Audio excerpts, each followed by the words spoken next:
The fence stretched across the canyon mouth like a scar, 12 feet of weathered pine and rusted wire, posts driven deep into Arizona hardpan.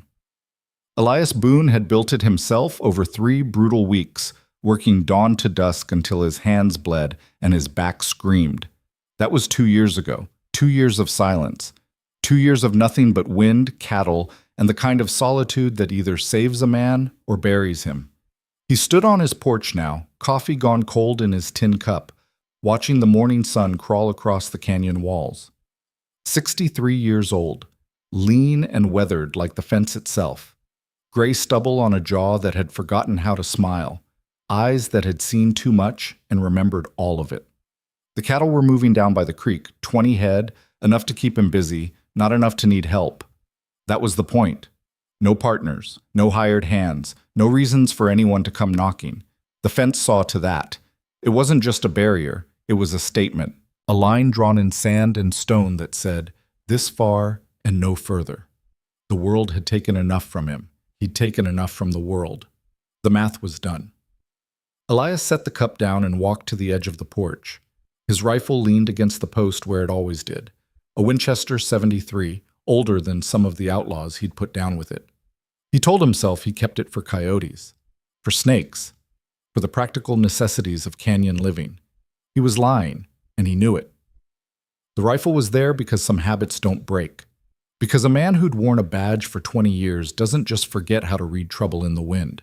And because deep down, in a place he didn't like to visit, Elias knew the fence wouldn't hold forever. Nothing ever did.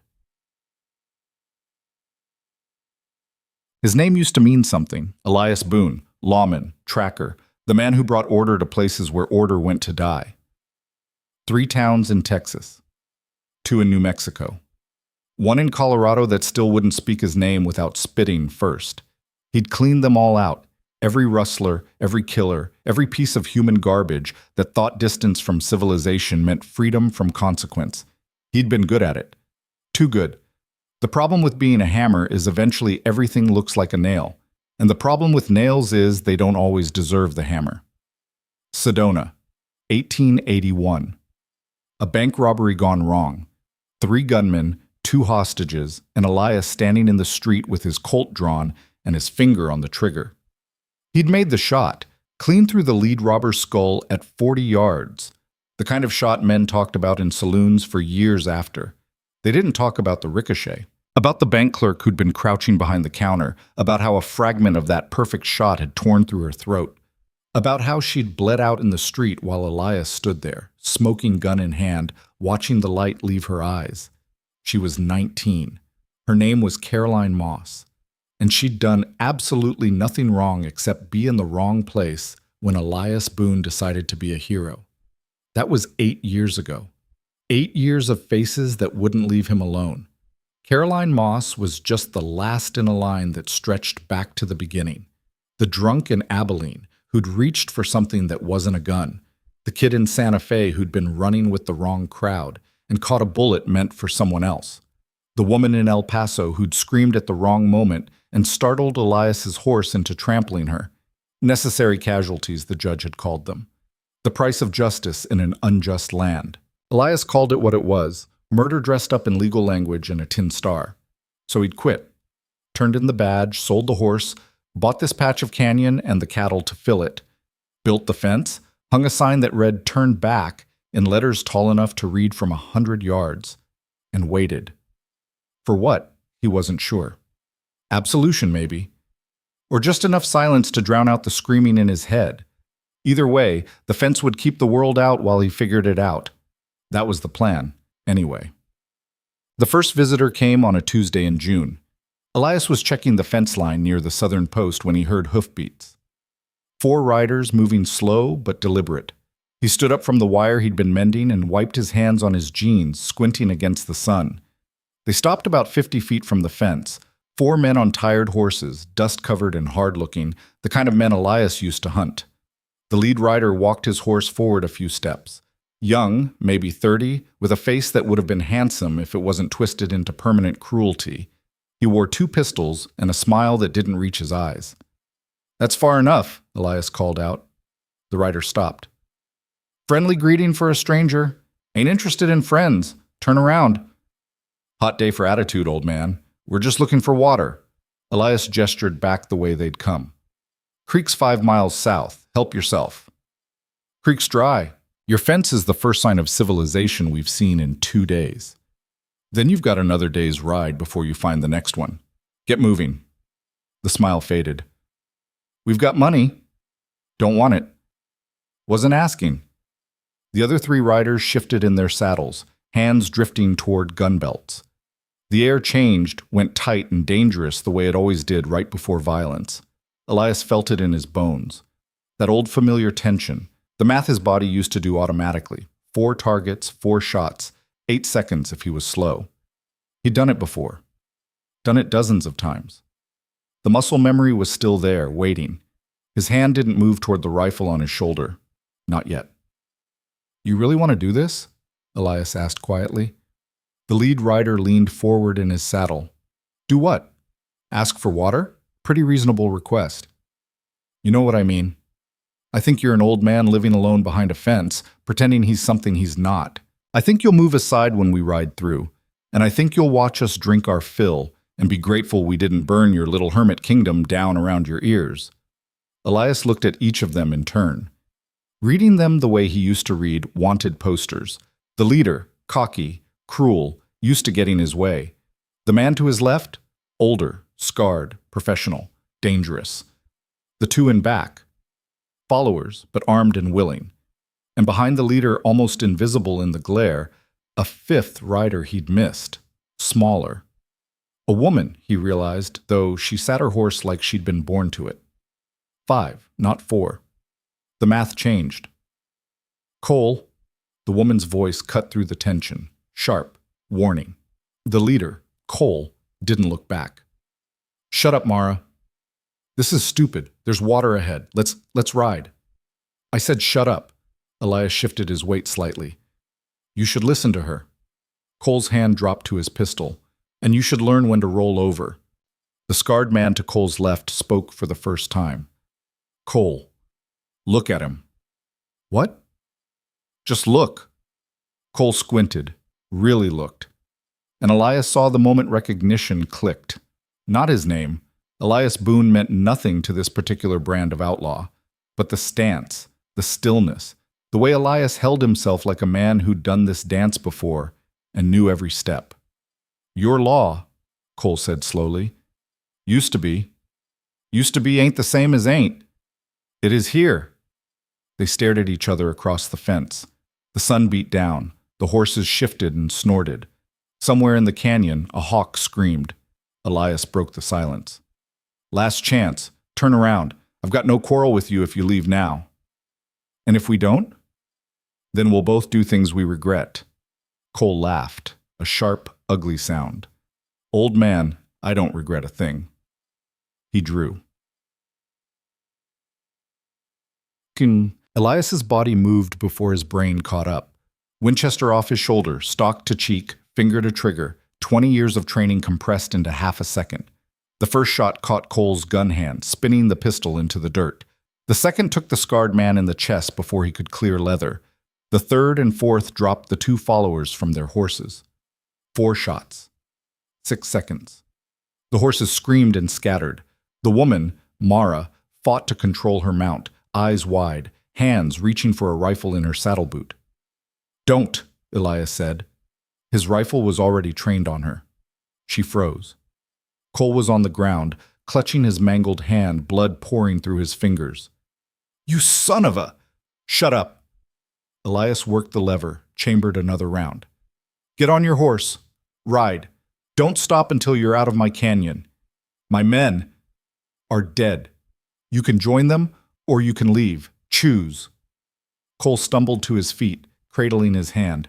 His face was white with shock and pain. You shot my hand off.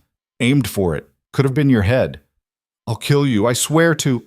Cole, Mara's voice again, steady despite the rifle pointed at her chest. Get on your horse. I'm not... Get on your horse. Something in her tone cut through his rage. Cole looked at his dead men, at the blood soaking into the dirt, at the old man standing behind the fence with a rifle that hadn't wavered an inch. He walked to his horse, pulled himself into the saddle with his good hand, looked at Elias with eyes full of murder and promise. "This ain't over." "It is," Elias said. "Ride." Cole rode, fast, disappearing into the canyon in a cloud of dust and fury. Mara didn't move. "That includes you," Elias said. "I'm not with him." "Your horse says different." "I mean," she stopped, started again. "I was with him, past tense. That changes now." "Because he left you?"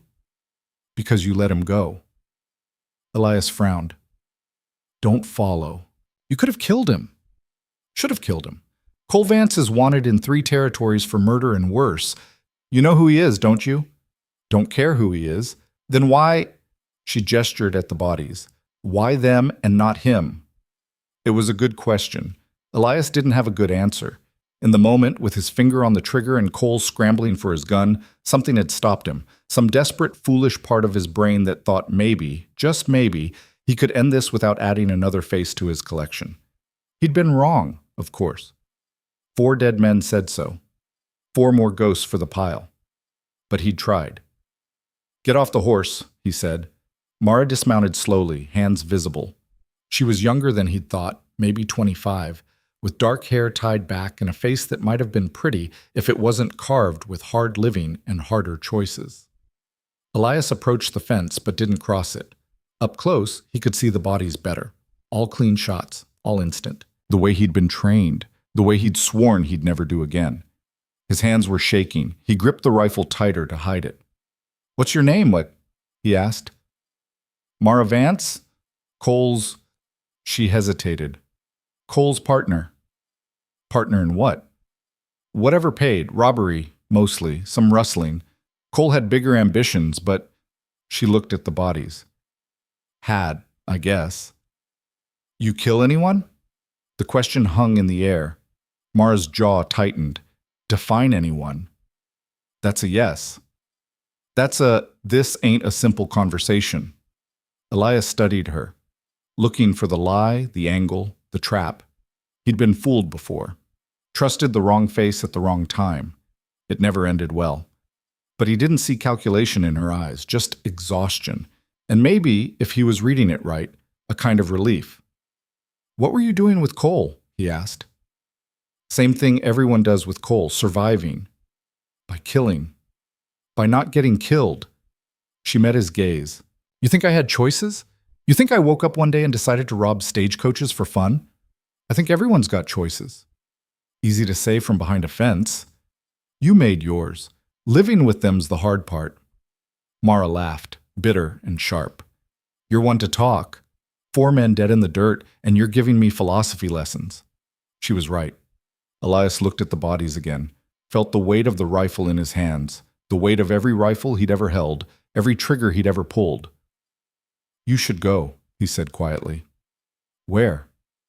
"Anywhere but here. Cole will come back." "Let him. He'll bring more men. Burn you out. He doesn't forget." "Neither do I." Mara shook her head. "You let him go. Why? Why shoot everyone else and let the worst one ride away?" "Because I'm trying." Elias stopped. The truth felt too big for his mouth. "Because I'm trying to be someone different." "Different how?" "Not the kind of man who puts 4 bullets and 4 men before breakfast." Mara looked at the bodies, back at Elias. "How's that working out?" He didn't answer. The sun climbed higher. Flies were already gathering on the corpses. The horses had scattered into the canyon. Somewhere, Cole Vance was riding hard and plotting revenge. And Elias Boone stood on his side of the fence, holding a smoking rifle, wondering what the hell he'd just done. "You should bury them," Mara said. "Should I?" "It's what decent people do." "Decent people don't shoot 4 men in 6 seconds." "Fair point." She walked to the nearest body. One of the young followers, crouched down, checked his pockets, found a small leather pouch and opened it. $17, some tobacco, a letter from someone named Rachel. "Don't." "Don't what?" "Make them human." Mara looked up. "Too late. They were human when you shot them." Elias felt something crack in his chest. Old familiar pressure. The weight of names and faces and the particular way each man had fallen. He'd spent 2 years trying to forget that feeling. It took 6 seconds to bring it all back. "Leave," he said. "Now, before I change my mind about you, too." "Change your mind how?" "Same way I changed it about them." It was a bluff, a weak one. Mara seemed to know it. She stood up, dusting off her jeans. "You won't shoot me." "You sure about that?" "Yeah, because if you were going to, you'd have done it already. You're trying to be different, remember?" She gestured at the fence. "That's what this whole setup is about, isn't it? The fence, the isolation, the leave me alone routine. You're running from yourself. Amateur psychology from an outlaw. That's new. Takes one to know one." "I'm not," Elias bit off the protest. Because, wasn't he? Wasn't that exactly what he was? A man with blood on his hands, trying to wash it off in solitude and silence. The difference was the star he used to wear, the sanction of law, the thin line between justice and murder that he'd crossed more times than he could count. "Help me bury them," Mara said. "No." "Then I'll do it myself." "You're leaving." "Am I?" She looked around, at the canyon walls, at the empty desert beyond, at the fence separating them. "Where exactly am I going? Cole took my horse. I've got no supplies, no water, no anything. You planning to just shoot me and add me to the pile? Or are you going to pretend you're better than that?" Elias opened his mouth, closed it. She had him there. The logic was simple. Let her leave and she'd die in the desert, which made him a killer by negligence. Shoot her, and he was just a killer. Give her supplies and a horse, and he was helping an outlaw escape justice. There was no good choice, just degrees of bad. "You could come in," he said slowly, hating the words even as they left his mouth. "Help bury them. Rest up.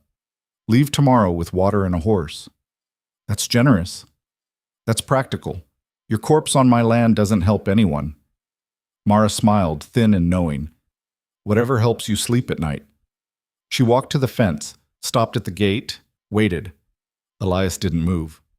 "You going to open it?" she asked. "Thinking about it." "What's to think about? You already made the offer." "Making offers is easy. Living with them's different. More philosophy. You're full of it today." Elias shouldered the rifle and walked to the gate. His hands went to the chain and padlock. Heavy iron. Expensive. He'd bought it in Tucson specifically because it was too tough to cut without serious tools.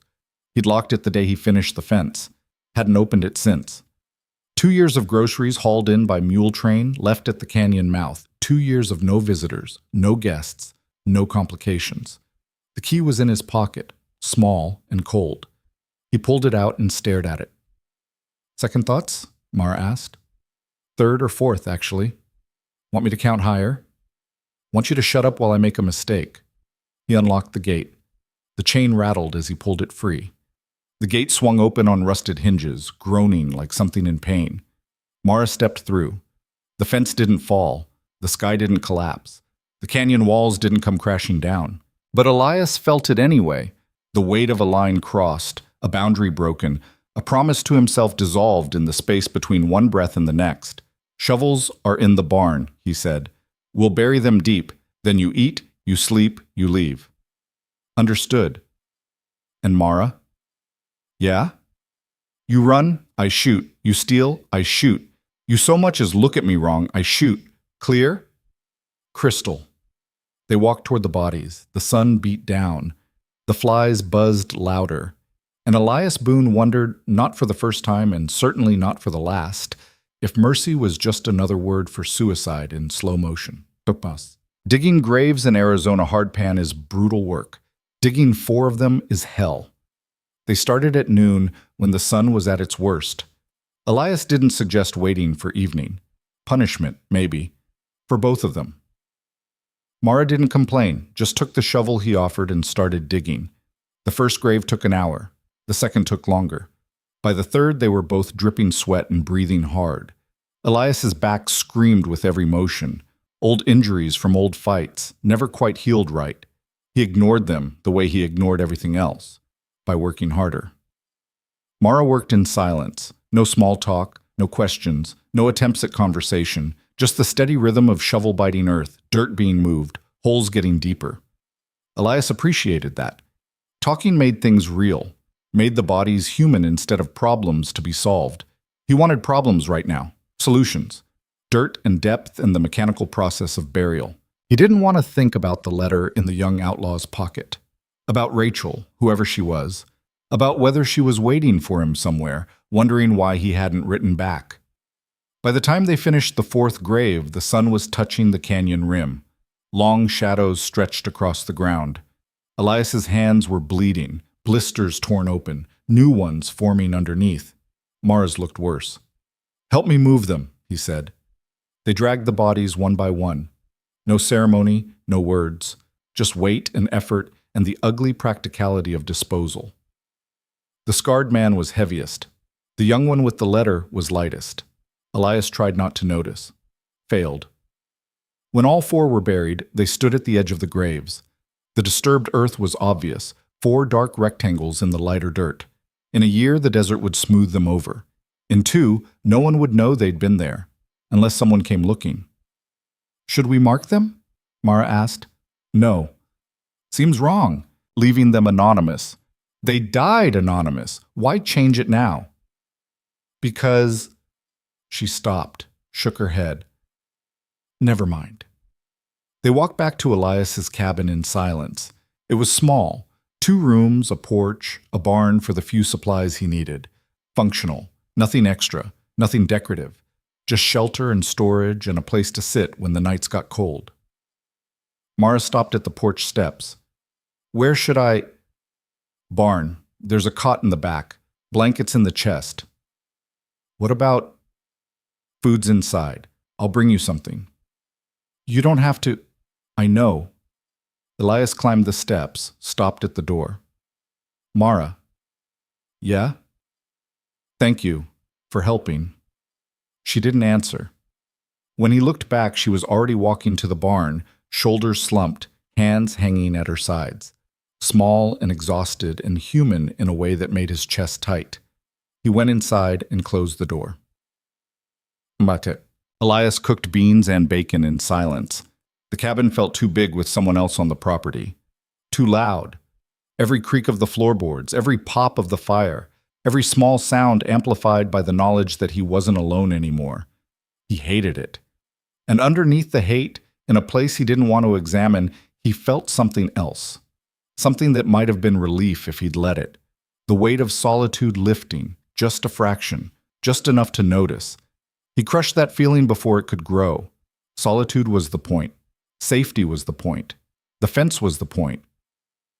One night didn't change that. One stranger didn't change anything. Tomorrow she'd leave. Tomorrow the fence would close again. Tomorrow he'd go back to being alone with his ghosts, and everything would be fine. He believed that right up until he carried the food to the barn and found Mara sitting on the cot, crying. Not loud, not dramatic, just silent tears running down her face while she stared at her bloody hands. Elias froze in the doorway. "You hurt?" "No." Her voice was steady despite the tears. "Just tired. Tired doesn't usually—" He gestured vaguely at her face. "Doesn't usually what? Make people cry?" She laughed, wet and bitter. "You bury enough bodies, old man, and tell me what it does to you." "I have buried enough bodies. More than enough." "Then you know." He did. That particular exhaustion that came not from work, but from weight. From carrying things too heavy for one person but impossible to put down. From the slow, grinding realization that you'd become someone you didn't recognize. Elias set the plate of food on a crate near the cot. "Eat, sleep. We'll figure out the rest tomorrow." "What's to figure out?" "I leave. You go back to your fence. Cole comes back and kills us both." "Cole's not coming back." "You don't know him." "I know his type. They run loud and die young. He's survived this long. So did the men we buried." Elias turned to leave. "Eat!" "Wait!" He stopped. Mara wiped her face with her sleeve. "Why'd you let him go? Really? Not the philosophy answer, the real one." Elias was quiet for a long moment. The barn smelled like hay and dust and old leather. Familiar smells. Safe smells. Things that didn't ask questions or demand answers. Because killing him would have been easy, he said finally, and I'm trying not to do the easy thing anymore. That's not mercy. That's just stubbornness. Maybe. But it's my stubbornness. He left before she could respond. Each. Elias didn't sleep that night. He sat on his porch with his rifle across his knees, watching the canyon and listening to the silence. Every sound was a threat. Every shadow was Cole Vance coming back with reinforcements. Nothing came. Dawn broke cold and clear. The cattle stirred by the creek. A hawk circled overhead. The desert woke up the way it always did, slowly, reluctantly, with the sun burning away the shadows one by one. Mara emerged from the barn around 7. She looked better, washed, rested, less like someone ready to break. She sat on the porch steps without asking permission. "Morning," she said. Elias grunted. "You sleep?" "No." "Me neither." She stared at the canyon. "I've been thinking. Dangerous habit. About what you said. Trying to be different." She turned to look at him. "What if I want that too?" "You don't." "How do you know?" "Because wanting and doing are different things, and doing requires more than one good thought after a bad night. Then teach me." Elias laughed, short and harsh. "Teach you what? How to build a fence? How to run from yourself? I'm not exactly a success story." "You're trying. That's more than I've done in years." "Trying doesn't absolve anything. 4 men are still dead." 5. Elias frowned. "What?" "5 men are dead because of me." Mara's voice went flat, empty. "Stagecoach robbery 2 months ago. Driver fought back. Cole shot him. His guard went for his gun. I shot him first. Then Cole went crazy, started shooting everyone. 2 passengers, a woman and a kid." The silence that followed was absolute. "Cole pulled the trigger," Mara continued, "but I was there. I had a gun. I could have stopped him. Instead, I just stood there and watched." "Why are you telling me this?" "Because you asked if I killed anyone, and I want you to know exactly who you let through your fence." Elias looked at her, really looked, saw the weight she carried in her eyes, in the set of her shoulders, in the way she held herself like someone waiting for a blow. He recognized it, knew it intimately, wore it himself every day. "What was the kid's name?" he asked quietly. "Thomas. Thomas Mercer. He was 7. "And you remember that?" "I remember all of them." Elias set the rifle down, leaned back against the porch post. "Then you're already different." "How's that?" "Cole doesn't remember. Men like him never do. They pull triggers and move on. The fact that you can't, the fact that it's eating you alive means there's something left to save. Or I'm just weak." "Weakness is thinking, remorse makes it better. Strength is carrying it anyway." Mara was quiet. Then, "That's supposed to make me feel better?" "No, it's supposed to make you useful." "Useful how?" Elias stood up, his back protested, his hands throbbed where the blisters had burst. Every part of him hurt in the way that meant he was getting too old for this kind of work. But he'd made a choice last night. Let her through the fence, let her stay, let himself believe for one desperate, foolish moment that maybe mercy wasn't suicide. Maybe it was something else. "You want different?" he said. "Then stay. Work. Earn it." "Earn what?" "A new name. A new life. A chance to be someone who doesn't remember killing a 7-year-old kid." "That's not how it works." "No, but it's how it starts." Mara stood up, faced him. "And if Cole comes back? Then we deal with it." "We?" "You stay, you work, you pull your weight. Part of that's defense." "You'd trust me with a gun?" "I'd trust you to choose who you're aiming at." She studied his face, looking for the lie, the trap, the angle. Elias let her look. He had nothing to hide except his own desperate hope that maybe, just maybe, saving someone else would start to save him too. "Okay," Mara said finally. "I'll stay. The first rule, you work. Sunrise to sunset. No complaints." "Got it." "Second rule, we don't talk about the past unless it's practical." "Fine." "Third rule, the fence stays closed. Anyone comes, We deal with them together. Deal with them how? However we have to. Mara nodded slowly. And what do I call you? Boss? Old man? Elias works fine. Okay, Elias. She held out her hand. Mara Vance, or whoever I'm supposed to be now. He took her hand, shook it once. Her grip was strong despite the blisters. You're supposed to be someone who doesn't run, he said. Start there.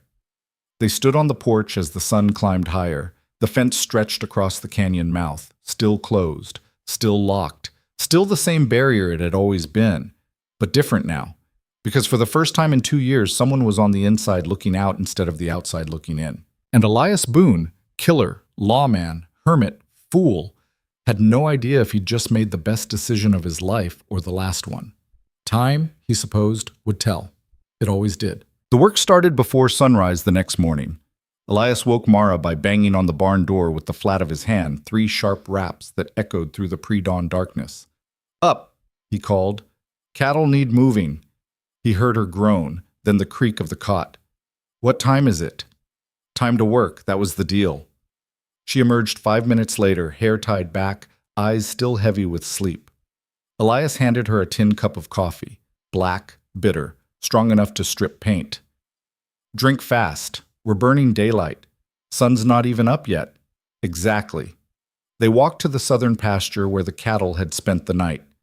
20 head of mixed breed, some longhorn, some Hereford, all stubborn as hell. Elias had bought them cheap from a rancher in Prescott who was getting out of the business. They weren't much to look at, but they kept him busy, gave him something to do besides think. We're moving them to the north section, he said. Creek's better there this time of year. You know how to herd cattle? Do I look like I know how to herd cattle? You look like someone who's about to learn. He showed her the basics. How to move, where to position herself, when to push, and when to let them be. Cattle weren't complicated if you understood the math. They moved like water, following the path of least resistance. You just had to be more resistant than the path you didn't want them taking. Mara caught on faster than he expected. She had good instincts, knew when to press and when to back off, when to yell and when to stay quiet. By the time the sun cleared the canyon rim, they had the herd moving north at a decent pace. You've done this before, Elias said. Ranch work? No, but I've moved people around when they didn't want to move. Same principle. People are harder. People have guns. So do cattle, just with hooves instead of bullets. They worked in comfortable silence after that, the kind that came from shared purpose rather than shared history. Elias appreciated it. Most people felt the need to fill silence with noise. Mara seemed content to let it be. By midday, they had the cattle settled in the north pasture. The creek ran clear and cold, fed by snowmelt from higher elevations. The cattle drank deep and spread out to graze. Elias checked the fence line while Mara watched the herd. The fence here was older, built by whoever owned the canyon before him. It needed work. Posts rotting, wire sagging, gaps big enough for a calf to slip through if it was stupid enough to try. He'd been meaning to fix it for months. Now seemed like a good time. Hand me that wire, he said. Mara brought it over. You fixing the whole thing? Enough to hold. Rest can wait. How much land you got here? 400 acres, give or take, most of it's canyon and scrub, maybe 50 acres of decent grazing. That's a lot for one man. It's enough for one man who doesn't want neighbors. Mission accomplished, I guess. Elias cut a section of new wire and started stringing it between posts. The work was mechanical, mindless, the kind that let his brain wander. He tried to keep it focused on the task, measure, cut, string, staple. But it kept drifting back to yesterday, to the bodies, to the choice he'd made. 4 men dead. 1 let go, 1 let in. The math didn't add up to anything good. But then again, it never had. His whole life was a series of equations that refused to balance: justice and mercy, law and murder, the living and the dead. He'd spent 20 years trying to make them work. The fence was supposed to be his answer. Turned out answers were harder to come by than questions. You thinking about Cole? Mara asked. Among other things. He'll come back. You know that, right? I know. And you're okay with that? Didn't say I was okay with it. Said I know it. She was quiet for a moment. Then, why'd you really let him go? Told you already. No, you gave me the version you tell yourself. I want the real one. Elias stopped working, looked at her across the fence. You always this pushy with people who could shoot you? Only the ones who won't. You sure about that? Yeah, because you're trying to be different, remember? And different means not shooting people for asking hard questions. She had him there. Elias went back to the wire. I let him go because I wanted to see if I could. Simple as that. That's not simple. That's complicated as hell. Maybe, but it's the truth. And what about the others? The ones you did shoot? How's that fit into being different? It doesn't. That's the problem. He pulled the wire tight, stapled it to the post. I spent 2 years behind that fence trying to become someone who doesn't kill. Took 6 seconds to prove I'm not there yet. You killed them because they were going to kill you. Doesn't make them less dead. Doesn't make you a murderer either. You sure about that? Because I'm not. The silence that followed was heavy. Mara walked along the fence line, running her hand over the wire. Cole would have shot you without thinking. Hell, he'd have shot you just to watch you fall. The fact that you're standing here feeling bad about defending yourself tells me everything I need to know. And what's that? That you're not him, not even close. I've killed more men than Cole ever will. Under a badge, that's different. Is it? Caroline Moss didn't die under a badge. She died under a ricochet from my gun. Thomas Mercer didn't die by my hand, but he died because I wasn't fast enough to stop it. You can dress killing up in law and justice all you want. It's still killing. Mara stopped walking. Who's Caroline Moss? Elias didn't answer. Didn't want to, but the words came anyway, pulled out by something he didn't quite understand. Maybe exhaustion. Maybe the simple human need to be known by someone, even if that someone was an outlaw he'd met yesterday. Bank clerk in Sedona, 19 years old. I shot a robber holding her hostage. Perfect shot, they said, except the bullet fragmented. Piece went through her throat. She bled out in the street while I stood there trying to figure out how a perfect shot went so wrong. That wasn't your fault. Wasn't it? I pulled the trigger. I made the call. I decided my shot was good enough to risk her life. And if you hadn't shot, the robber would have killed her anyway. Maybe. Or maybe I could have talked him down. Or waited him out. Or done anything except the one thing I was trained to do. Shoot first, justify later. Mara came closer, stood on the other side of the fence. You're carrying ghosts that aren't yours to carry. They're all mine, every single one. Even Thomas Mercer? The name hit like a fist. Elias's hand stilled on the wire. You want absolution? Go find a priest. I'm fresh out. I don't want absolution. I want to understand how you live with it. I don't. That's why I built the fence. And how's that working out? Elias looked at her, at the barn where she'd slept, at the fresh graves 100 yards south, at the fence that was supposed to keep the world out and had failed spectacularly in less than a week. Not great, he admitted. So maybe the fence isn't the answer. Then what is? I don't know, but I figure we've got time to find out. She said it so simply, like it was the most obvious thing in the world. Like two broken people working a cattle ranch in the middle of nowhere could somehow stumble their way to something resembling peace. It was naive, childish, completely unrealistic. Elias wanted to believe it anyway. Finish this section, he said instead. I'll check the north corner. Meet back at the cabin for lunch. Yes, sir. Don't call me sir. Makes me feel old. You are old. Don't remind me. He walked away before she could see him smile. It was small and fleeting and probably didn't mean anything. But it felt like something. And right now, something was better than nothing. The north corner fence was worse than he remembered. 2 posts down completely, wire tangled in brush, gaps wide enough to drive a wagon through. He set to work cutting away the old wire, pulling the damaged posts, setting new ones in their place. Hard work. Hot work. The kind that made his shoulders burn and his hands ache and his mind go blessedly quiet. He was halfway through replacing the second post when he heard hoofbeats. Elias froze, listened. Single rider, coming from the east at an easy pace. Not running, not sneaking, just riding like they had every right to be there. His rifle was back at the cabin. Stupid. He'd gotten comfortable too fast. Let his guard down because one day of honest work had made him forget that the world didn't care about his redemption arc. The rider appeared around a bend in the canyon, a man on a gray horse, middle-aged, wearing a duster and a flat-brimmed hat. No gun visible, but that didn't mean much. Everyone out here carried something. Elias stepped into the open. That's far enough. The rider stopped, smiled. Elias Boone, been a long time. The voice triggered recognition before the face did. Elias's stomach dropped. Marcus? Good to see you too, old friend.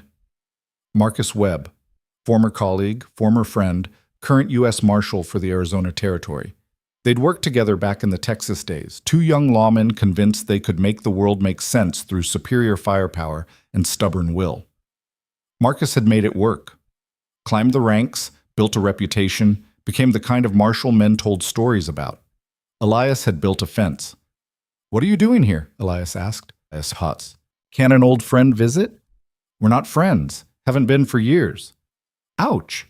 And here I thought absence made the heart grow fonder. Marcus, what are you doing here? The marshal's smile faded. I'm tracking a gang, 5 members, led by a man named Cole Vance. You know the name? Elias kept his face neutral. Should I? They hit a stagecoach near Tucson 2 months back. Killed 4 people, including a child. Been tracking them since. Marcus leaned forward in his saddle. Trail led here, right to your canyon. My canyon's big, lots of places to hide. Funny thing, though, I found 4 graves about 100 yards from your fence, fresh, day old, maybe 2. You know anything about that? Elias's mind raced. 4 graves, not 5. Marcus was good, probably already knew the exact count of the gang, would be suspicious if the numbers didn't match. Had some trouble, Elias said carefully. 4 men tried to force their way in. I defended my property. All 4 dead? They drew first. I'm sure they did. Marcus dismounted, tied his horse to a scrub oak, walked closer. Thing is, Elias, I know you, know how you work.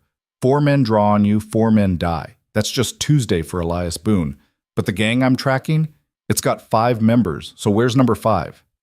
Rode off, fast, didn't get a good look. Which direction? South. Huh. My tracker said the trail splits here. 4 horses stopped. 1 kept going, but there's a second trail too, newer, lighter, like maybe someone stayed behind. Elias said nothing. Marcus was fishing. Maybe he knew about Mara, maybe he didn't. Either way, giving him information was a mistake. You mind if I look around? Marcus asked. I do, actually. Federal Marshal Elias, I don't need your permission. You do on my land without a warrant. There's 4 dead men buried on your land. That gives me probable cause.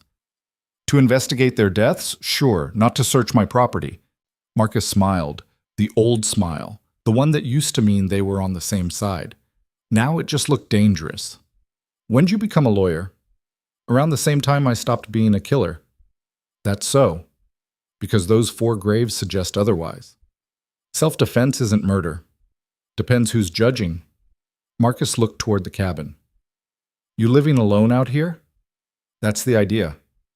No hired help, no guests, just me and the cattle. Mind if I check the barn? I mind very much. Elias, Marcus's voice went hard. I've got 5 wanted fugitives. 4 are dead. 1's missing. And the last time I saw you, you were a broken-down drunk talking about how you couldn't wash the blood off your hands. Now I find you in the middle of nowhere with fresh graves and a sudden interest in civil liberties. You want to tell me what's really going on?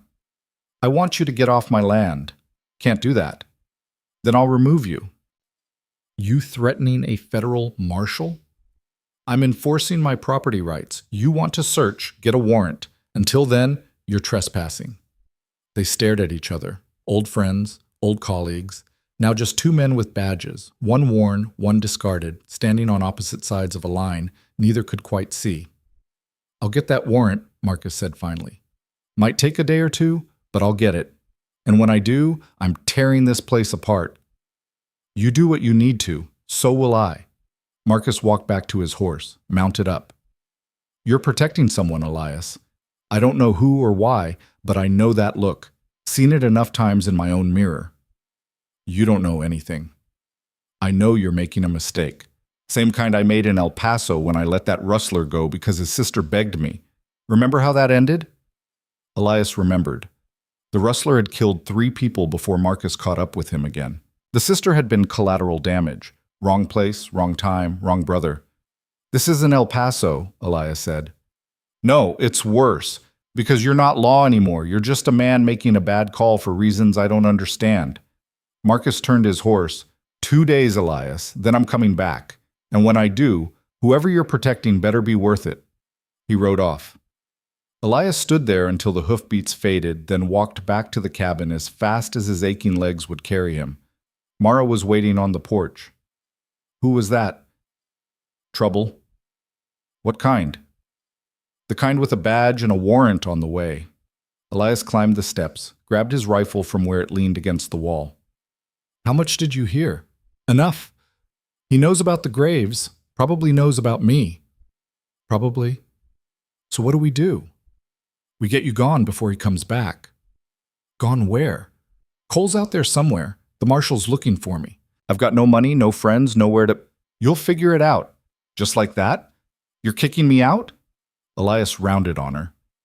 You think this is about kicking you out? That man is U.S. Marshal Marcus Webb. He's smart, he's thorough, and he's already suspicious. He comes back with a warrant and finds you here. I go to prison for harboring a fugitive, and you hang for murder. So yes, just like that. You leave. And go where? Mexico, Canada. Hell, for all I care, just not here. Mara stepped closer. You said I could stay. You said I could work, earn a new life. That was before Marcus showed up. So, one complication and you're done? That's your version of being different? One complication called a federal marshal with murder warrants. This isn't philosophy, Mara. This is survival. Survival? She laughed, harsh and bitter. You know what I've been doing for 5 years? Surviving, running, hiding, being whoever Cole needed me to be so I didn't end up dead in a ditch. I'm tired of surviving. I want to live. Then you should have thought of that before you rode with Cole Vance. The words hung in the air like gun smoke. Mara's face went hard. You're right. I should have. But I didn't. And now I'm here, asking for help from a man who's supposed to understand second chances. Guess I was wrong about that. She walked toward the barn. Elias called after her. Where are you going? To pack my things. Like you said, time to go. Mara, don't. You made your choice. I'll make mine. She disappeared into the barn. Elias stood on the porch, rifle in hand, watching the empty space where she'd been. Part of him said good riddance. The smart part. The part that had kept him alive through 2 decades of violence and stupidity. But there was another part. Quieter. More desperate. The part that had let Cole go. The part that had opened the fence. The part that wanted so badly to believe that mercy was more than just weakness wearing a disguise. That part said he was making a mistake. Elias had spent his whole life ignoring that part. Trusting his instincts, following the law, doing what needed to be done regardless of cost. It had made him effective. It had also made him empty. He looked at the fence, at the canyon beyond, at the graves that marked his failure to be different. Then he walked to the barn. Mara was stuffing clothes into a saddlebag, the few things she'd arrived with, plus a shirt Elias had given her that morning. She didn't look up when he entered. Forget something? She asked. Yeah, my spine. Excuse me? I'm scared. Of Marcus, of the law, of what happens if I get caught helping you. So I'm doing what I always do, pushing people away before they can cost me something. It's reflex, old habit. But you were right earlier. The fence isn't the answer. Mara stopped packing. So what is? I don't know, but kicking you out because it's convenient, isn't it? Marcus will come back. Let him. With a warrant. Then we deal with it. How? Elias set his rifle against the wall. You asked me once how I live with the ghosts. Truth is, I don't. They live with me. Every day. Every night. Caroline Moss, the kid in Santa Fe. All of them. I built this fence thinking I could keep them out. All I did was lock myself in with them. So? So maybe the only way to live with ghosts is to make different ones, better ones, people who got second chances instead of bullets. He met her eyes. You want to be different? Then stay. Work. Help me figure out how to tell Marcus the truth without both of us hanging for it. That's a tall order. You got somewhere better to be? She smiled, small, tentative, real. Not particularly. Then unpack your stuff. We've got 2 days to come up with a plan. You have a plan? Not even a little bit. Great. I feel very confident about this. Join the club. They stood in the barn, surrounded by hay and tools and the smell of leather and dust. Outside, the canyon was quiet. The cattle grazed. The sun moved across the sky the way it always did, indifferent to human drama, unconcerned with choices or consequences. Elias had spent 2 years in that canyon learning its rhythms, its silences, its particular brand of isolation. He thought he'd found answers there. Turned out all he'd found was more questions. But maybe questions were enough. Maybe asking them was what separated men like him from men like Cole. Maybe the difference between justice and murder wasn't the badge or the law or the target. Maybe it was just the willingness to doubt, to question, to stand in the uncertainty and choose anyway. We should eat, he said, then figure out what we're telling Marcus. How about the truth? Which version? The one where 4 outlaws attacked you, you defended yourself, and the 5th one, me, had a crisis of conscience and decided to change sides. That's not the truth, that's a story. All truth is story, just depends on who's telling it. Elias considered that. You really think Marcus will believe you? I think if we tell it right, he won't have a choice. You're a former lawman with a clean record. I'm a nobody who rode with the wrong people. He's got 4 dead bodies and 1 survivor. We give him a narrative that fits the facts, he'll take it. Marshals want closed cases, not complicated ones. And if he doesn't buy it, then we're back where we started. You go to prison, I hang, and Cole wins. But at least we tried. It was thin, dangerously thin. But it was better than nothing, and nothing was what Elias had been working with for 2 years. Okay, he said. We'll try it your way. But we're spending the next 2 days making sure every detail lines up. One contradiction, one hole in the story, and Marcus will tear it apart. So we practice. Until it's not practice anymore. Until it's just what happened. Mara nodded slowly. You know this might not work, right? Even if we tell it perfect, Marcus might just decide to bring us both in and let a judge sort it out. I know. And you're okay with that risk? Elias thought about the fence, about 2 years of isolation and silence and the desperate hope that running from himself would somehow make him different, about 4 fresh graves and 1 terrible choice, and the woman standing in front of him asking if he was brave enough to try. No, he said honestly, but I'm doing it anyway. They walked back to the cabin together. The sun was starting its descent toward the canyon rim. In 2 days, Marcus would return. In 2 days, everything would either work or fall apart. Elias had no illusions about which was more likely, but for the first time in years, he wasn't running from the outcome. He was walking toward it, eyes open, choice made. It didn't feel like redemption. It felt like terror and hope mixed together until he couldn't tell them apart. But maybe that was the point. Maybe that's what different felt like. He'd find out soon enough. They spent that evening at the kitchen table, going over the story until the details were worn smooth as river stones. Elias asked questions. Mara answered. Then they switched. She asked, he answered, and they worked through every contradiction, every gap, every place where Marcus could wedge doubt into the narrative. Start from the beginning, Elias said for the 5th time. The day you met Cole. Mara rubbed her eyes. Flagstaff, 3 years ago. I was working in a hotel, cleaning rooms, washing linens. Cole came through with his crew, stayed 2 nights. On the 2nd night, the hotel owner tried to short my pay. Cole saw it happen, beat the man half to death in the lobby. And you went with him after that? He said I deserved better, said he could show me how to take what I was owed instead of waiting for scraps. She laughed without humor. Stupid. But I was 22 and angry and tired of being stepped on. So yeah, I went. When was the first time you killed someone? 6 months later. Stagecoach outside Phoenix.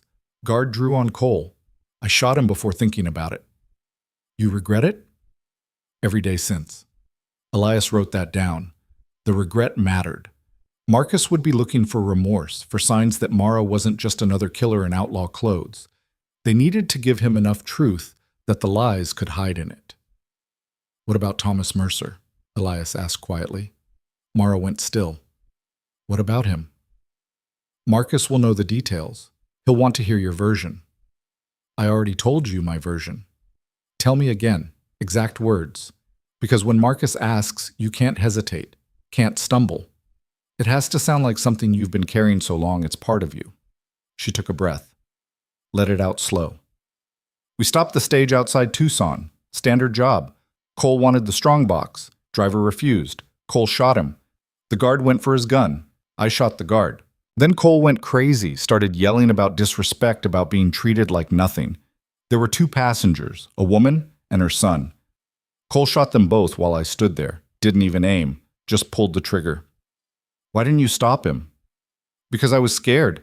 Because Cole was bigger and meaner, and I'd seen what he did to people who crossed him. Because I'm a coward. Her voice cracked.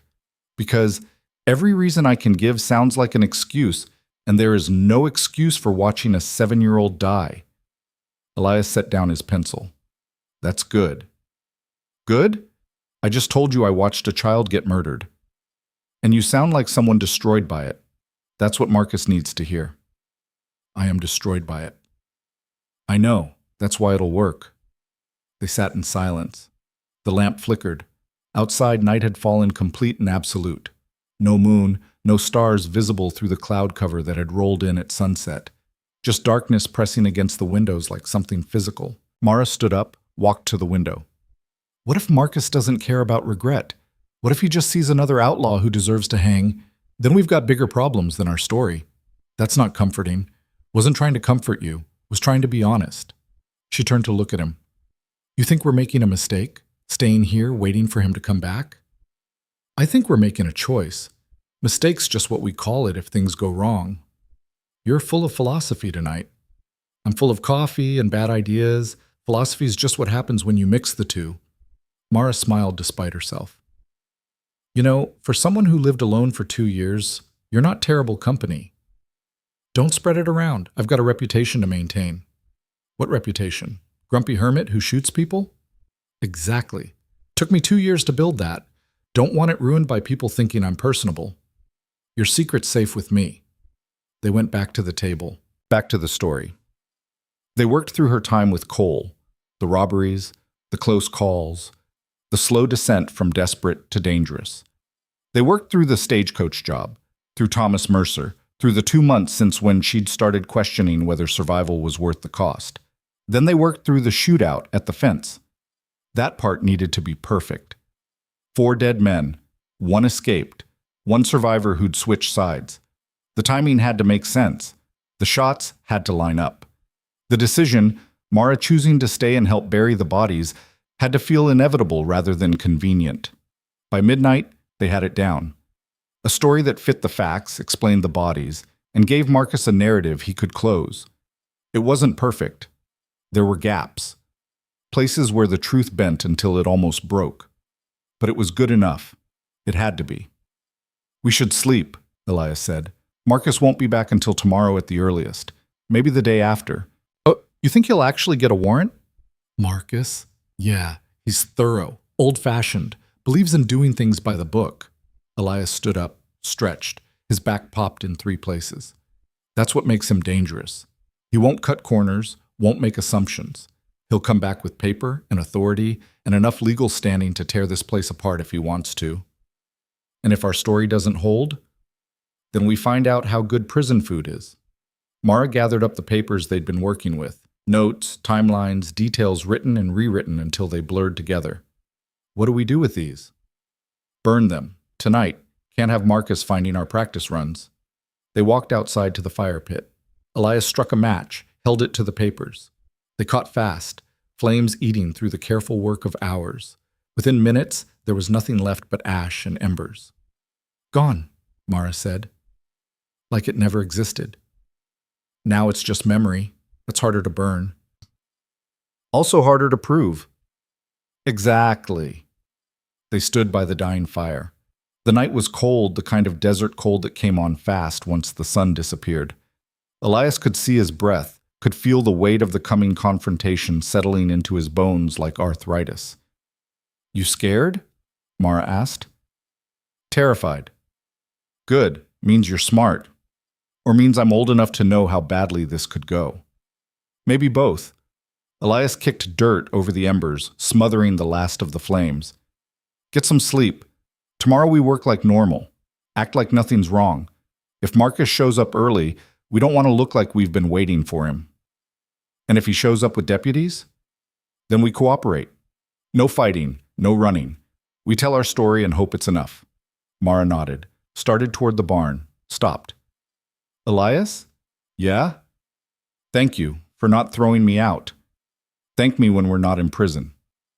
I mean it. You could have made this easy on yourself. Handed me over, told Marcus the truth, gone back to your fence and your cattle. But you didn't.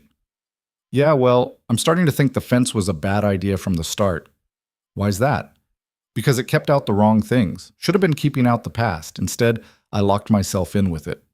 And now? Now I'm trying something different. No idea if it'll work. But at least I'm trying. She smiled. That's something. We'll see. Mara walked to the barn. Elias stayed by the fire pit, watching the sky. The clouds were breaking up, revealing stars in patches. Cold light from dead things, reaching across impossible distances to touch the earth. He'd spent a lot of time looking at those stars over the past 2 years, trying to find meaning in them, trying to find absolution, or at least understanding. They'd given him neither, just more questions, more silence. But tonight, standing in the cold with ash on his hands and a federal marshal coming, Elias thought maybe the stars weren't supposed to give answers. Maybe they were just supposed to be there, constant, indifferent. A reminder that the universe didn't care about his choices or his guilt or his desperate attempts at redemption. He had to care enough for both of them. Morning came too fast and too bright. Elias woke with his back screaming and his hands stiff. He made coffee, drank it black, and walked outside to check the fence line. Everything was quiet. No riders, no dust on the horizon. Just another day in the canyon that wasn't just another day at all. Mara emerged from the barn looking like she'd slept even less than he had. Anything? Not yet. You think he'll come today? Don't know. Marcus works on his own schedule. That's not helpful. Wasn't trying to be helpful. Was trying to be honest.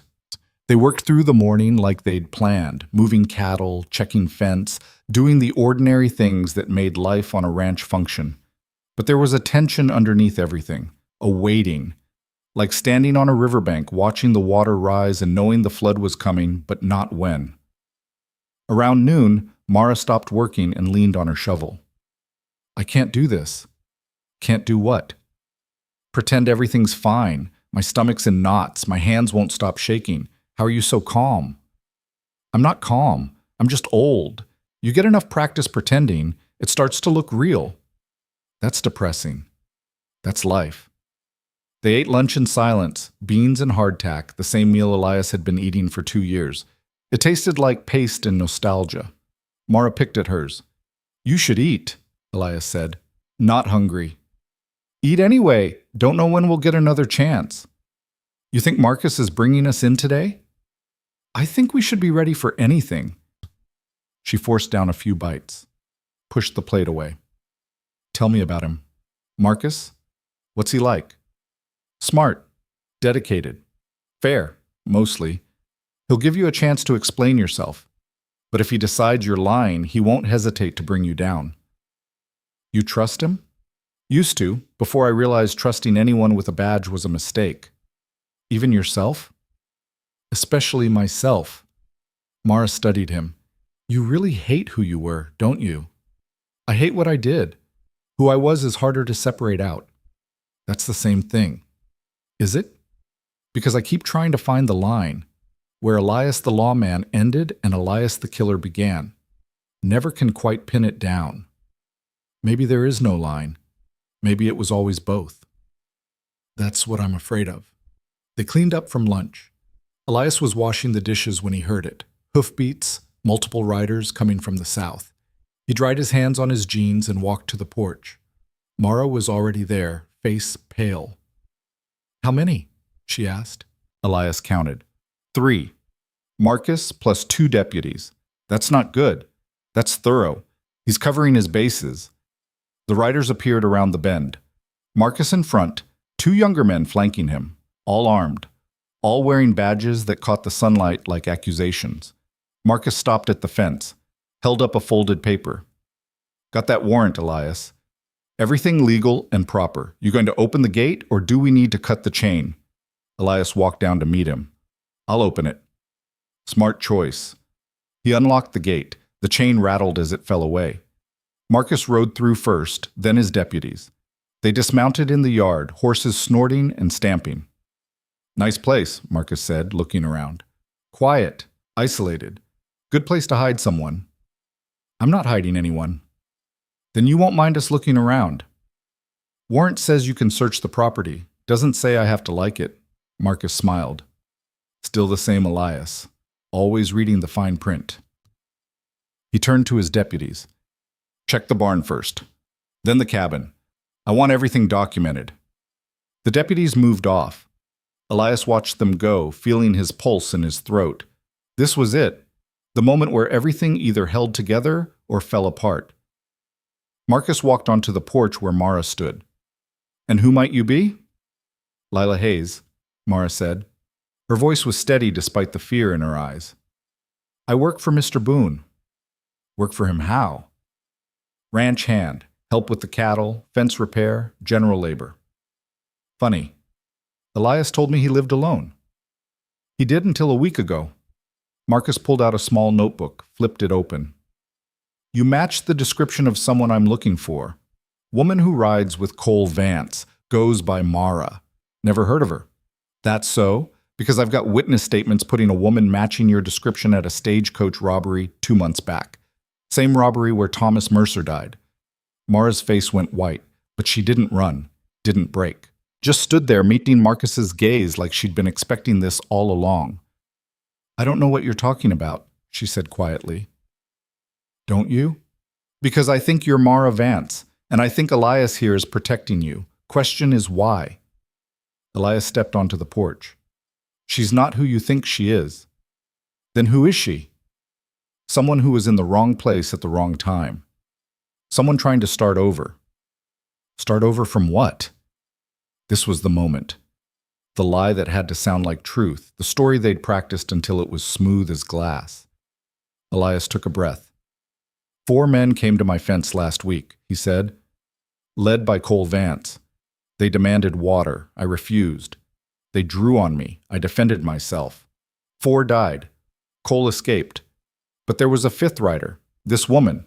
She didn't draw, didn't fight. When it was over, she asked to stay. Said she was done with Cole, done with running. I let her. Marcus wrote in his notebook. That's a convenient story. It's the truth. Is it?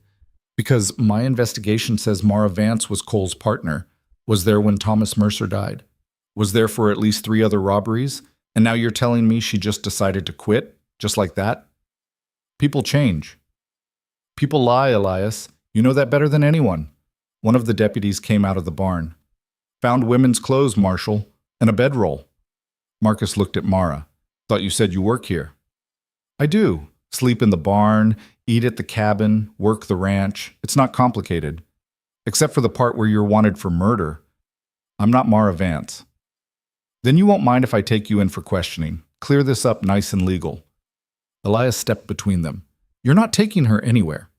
Elias, she hasn't committed a crime. Being in the wrong place doesn't make her guilty. It does if she was part of Cole's gang, and everything I've found says she was. You found a description. That's not proof. It's enough for me to bring her in. Not without charging her with something specific. Marcus's jaw tightened. You defending outlaws now? That what you've come to? I'm defending someone who deserves a chance. Same thing you used to do before you forgot what the badge was for.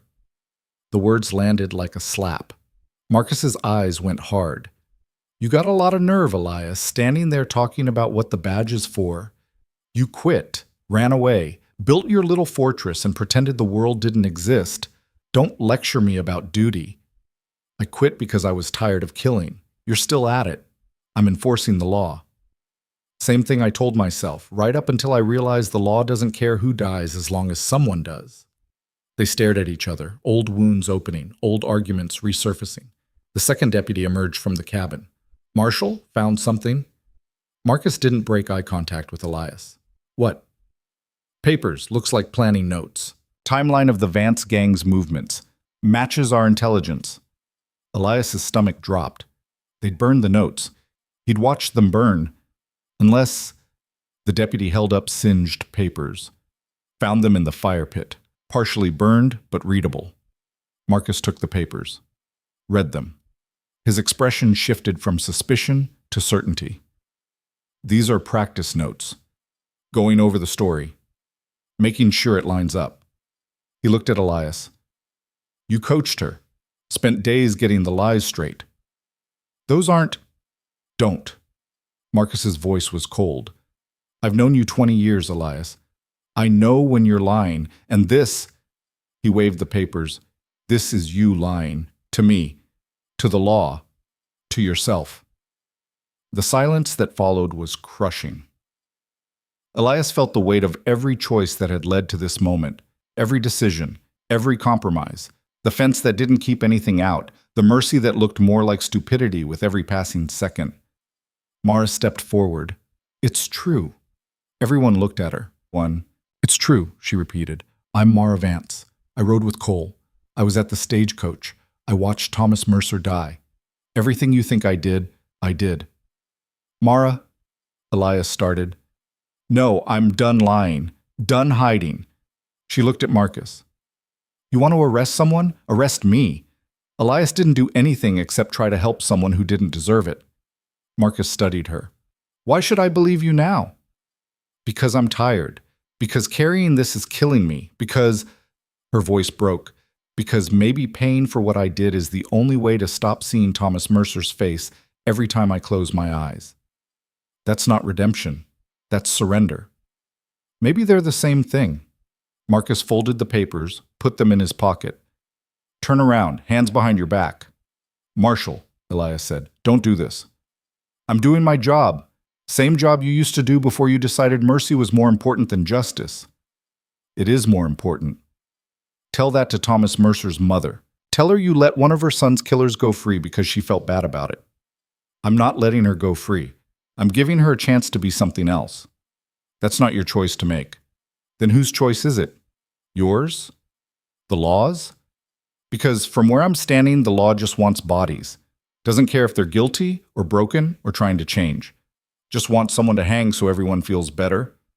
Marcus grabbed Mara's wrists, pulled them behind her back. Iron cuffs clicked into place. You're right. The law wants bodies. But it wants the right bodies. And Mara Vance is the right body. He started walking her toward his horse. Elias moved to block the path. Don't, Marcus warned. Or what? You'll shoot me? Add me to the pile? If I have to.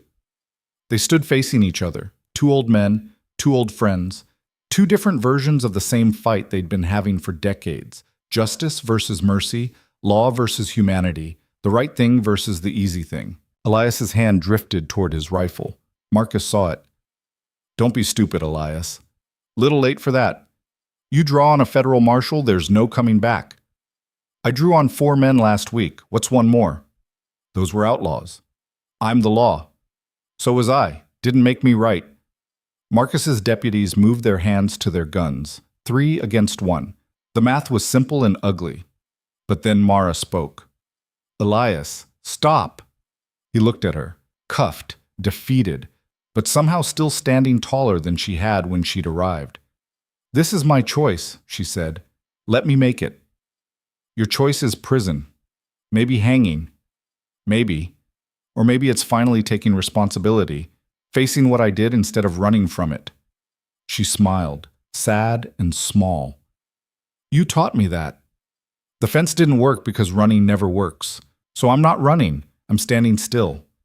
Whatever comes, I'll take it. Elias felt something crack inside his chest. The same thing that had cracked when he'd stood over 4 dead men. The same thing that cracked every time he tried to do the right thing and watched it turn wrong. But this time he didn't reach for the rifle. Didn't fight. Just stepped aside and let Marcus lead her past. "You're making a mistake," he said quietly. Marcus paused. "Maybe. But it's the legal one." They rode out 10 minutes later. Mara on Marcus's horse, hands cuffed, head down, the deputies flanking them, 3 riders disappearing into the canyon the same way Cole had disappeared days before. Elias stood by the fence and watched them go. The gate swung open in the breeze. He should close it, lock it, go back to his solitude and his silence and his desperate attempt to outrun himself. Instead, he left it open. Because maybe Mara was right. Maybe running never worked. Maybe the only way forward was to stand still and face whatever came, even if what came was the knowledge that he'd failed. Again, that his mercy had accomplished nothing except delaying the inevitable. That 4 graves and 1 broken promise was all he had to show for trying to be different. The sun moved across the sky. The cattle grazed. The canyon was silent except for wind and water, and the particular emptiness that comes from being alone again after remembering what it felt like not to be. Elias walked back to the cabin, sat on the porch, picked up his rifle, put it down, picked it up again. He had no plan, no next step, just the same questions he'd been asking for 2 years, now with fresh evidence that he still didn't have answers. The fence hadn't worked, mercy hadn't worked, trying hadn't worked, but quitting didn't work either. So he sat there, in the space between choices, waiting for something to tell him what came next. The canyon offered no advice, just wind and silence and the long shadow of the fence stretching across ground that had seen too much blood already. Elias closed his eyes and tried not to think about Mara's face when the cuffs clicked shut. Tried not to think about Thomas Mercer or Caroline Moss or any of the ghosts that crowded his head. Tried and failed, same as always. 3 days passed like years. Elias worked the ranch because not working meant thinking, and thinking led nowhere good. He fixed fence that didn't need fixing, moved cattle that were fine where they were, cleaned tools that were already clean. Anything to keep his hands busy and his mind from circling back to the same useless questions. Where was Mara now? What was Marcus doing with her? How long before a trial? How long before... He didn't finish that thought. Couldn't. On the 4th day, he rode into Prescott, told himself it was for supplies. Knew it was because sitting alone in the canyon was driving him insane. The town hadn't changed. Same dusty streets, same buildings that looked tired of standing. Same people who looked tired of living. Elias tied his horse outside the general store and went inside. The clerk, a thin man named Peterson with glasses that kept sliding down his nose, looked up from his ledger. "Elias Boone. Heard you'd buried yourself out in that canyon. Surprised to see you breathing civilization's air. Need supplies, not conversation. Course. What can I get you?" Elias rattled off a list. Coffee, flour, bacon, ammunition, the basics. Peterson gathered it all, wrapped it in brown paper, tied it with string. His hands moved automatically, but his eyes kept darting to Elias's face. "Something else?" Elias asked. "Just wondering if you heard." "Heard what?" "About the woman they brought in. Mara Vance. Marshal Webb's got her locked up tight. Trial's set for next week." Elias's chest tightened. "That's so. Whole town's talking about it. Woman outlaw. Rode with Cole Vance. Killed that boy down in Tucson." Peterson shook his head. "Shame. She's young. Pretty too, from what I heard. But law's the law." "Law's the law," Elias repeated flatly. "They're saying she confessed. Whole thing. Marshal Webb's making a name for himself, bringing in the Vance gang like that." "He bring in Cole?" "Not yet. But with her testimony, it's only a matter of time. She's cooperating, telling them everything. Hideouts, accomplices, the works." Peterson leaned in conspiratorially. "Between you and me, I think she's trying to bargain. Life in prison instead of the rope." "She say that?" "Didn't have to. Why else would someone confess? She's trying to save her neck." Elias paid for the supplies, loaded them on his horse. His hands were shaking. He gripped the saddle horn until they stopped. Peterson called after him. "You all right, Boone? You look pale." "Fine, just tired." "Well, you take care out there. Heard there's been trouble with bandits on the canyon roads. Stay sharp." Elias rode back in silence. The words kept circling. Confessed. Cooperating.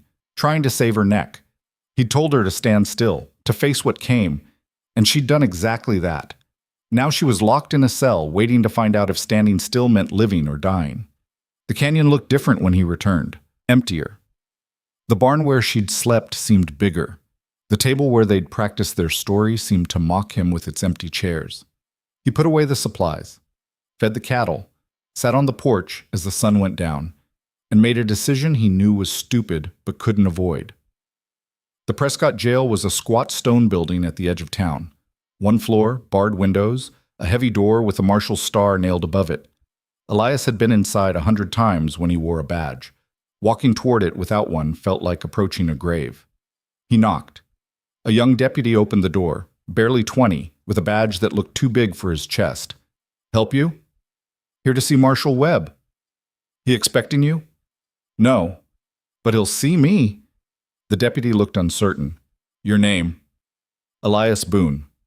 Recognition flashed across the kid's face. "The Elias Boone? The one who—" "That's me. Webb here or not?" "He's in back. Wait here." The deputy disappeared. Elias stood in the doorway looking at the cells beyond. 3 of them. 2 empty. 1 occupied. Mara sat on a narrow cot, head down, hands folded in her lap. She looked smaller than she had at the ranch. Diminished, like the bars had compressed something vital inside her. She looked up. Saw him. Her eyes went wide. "What are you doing here?" she whispered. Before Elias could answer, Marcus appeared from the back office. "Elias, wasn't expecting you. We need to talk." "About?" "Her, the trial, what you're planning." Marcus gestured to his office. "Come on back." They walked past the cells. Elias didn't look at Mara. Couldn't. If he looked, he'd do something stupid, stupider than he was already doing. Marcus's office was small and cluttered. Papers everywhere, wanted posters on the walls, a gun rack with 4 rifles and a shotgun. He sat behind his desk. Didn't offer Elias a chair. "Say your piece," Marcus said. "Don't do this." "Do what?" "Hang her. She's cooperating. She's giving you everything. That should count for something." "It does count. It counts as evidence I can use to catch Cole and the rest of his gang. Doesn't change what she did." "She didn't pull the trigger on Thomas Mercer." "She stood there and watched. That makes her complicit." "Complicit isn't the same as guilty." "You really believe that? Or are you just looking for a reason to feel better about protecting her?" Elias leaned on the desk. "I'm looking for a reason not to believe that justice is just revenge dressed up in legal language. It's not revenge. It's accountability." "For who? For her or for you? Because from where I'm standing, it looks like you're more interested in closing a case than doing what's right." Marcus's jaw tightened. "I'm doing my job. Same job we both swore to do, remember that? Uphold the law, protect the innocent, bring criminals to justice." "And what about mercy? That in the oath somewhere?" "Mercy's for judges and juries. My job's to bring them in. Your job's to serve justice. And justice without mercy is just cruelty." Marcus stood up. "You want to talk about cruelty? Let's talk about Thomas Mercer, 7 years old, shot in the chest because Cole Vance had a temper and Mara Vance was too scared to stop him. That's cruelty, Elias. Real cruelty. Not the kind you philosophize about, the kind that leaves a mother burying her child. And hanging Mara brings him back? No, but it makes sure she doesn't do it again. She won't. You know she won't." "I don't know that. Neither do you.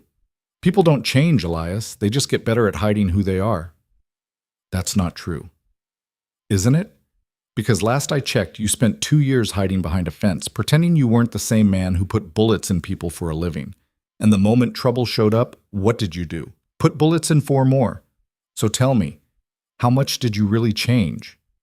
The words hit like fists. Elias felt them land, felt the truth in them, even as he wanted to deny it. "I'm trying," he said quietly.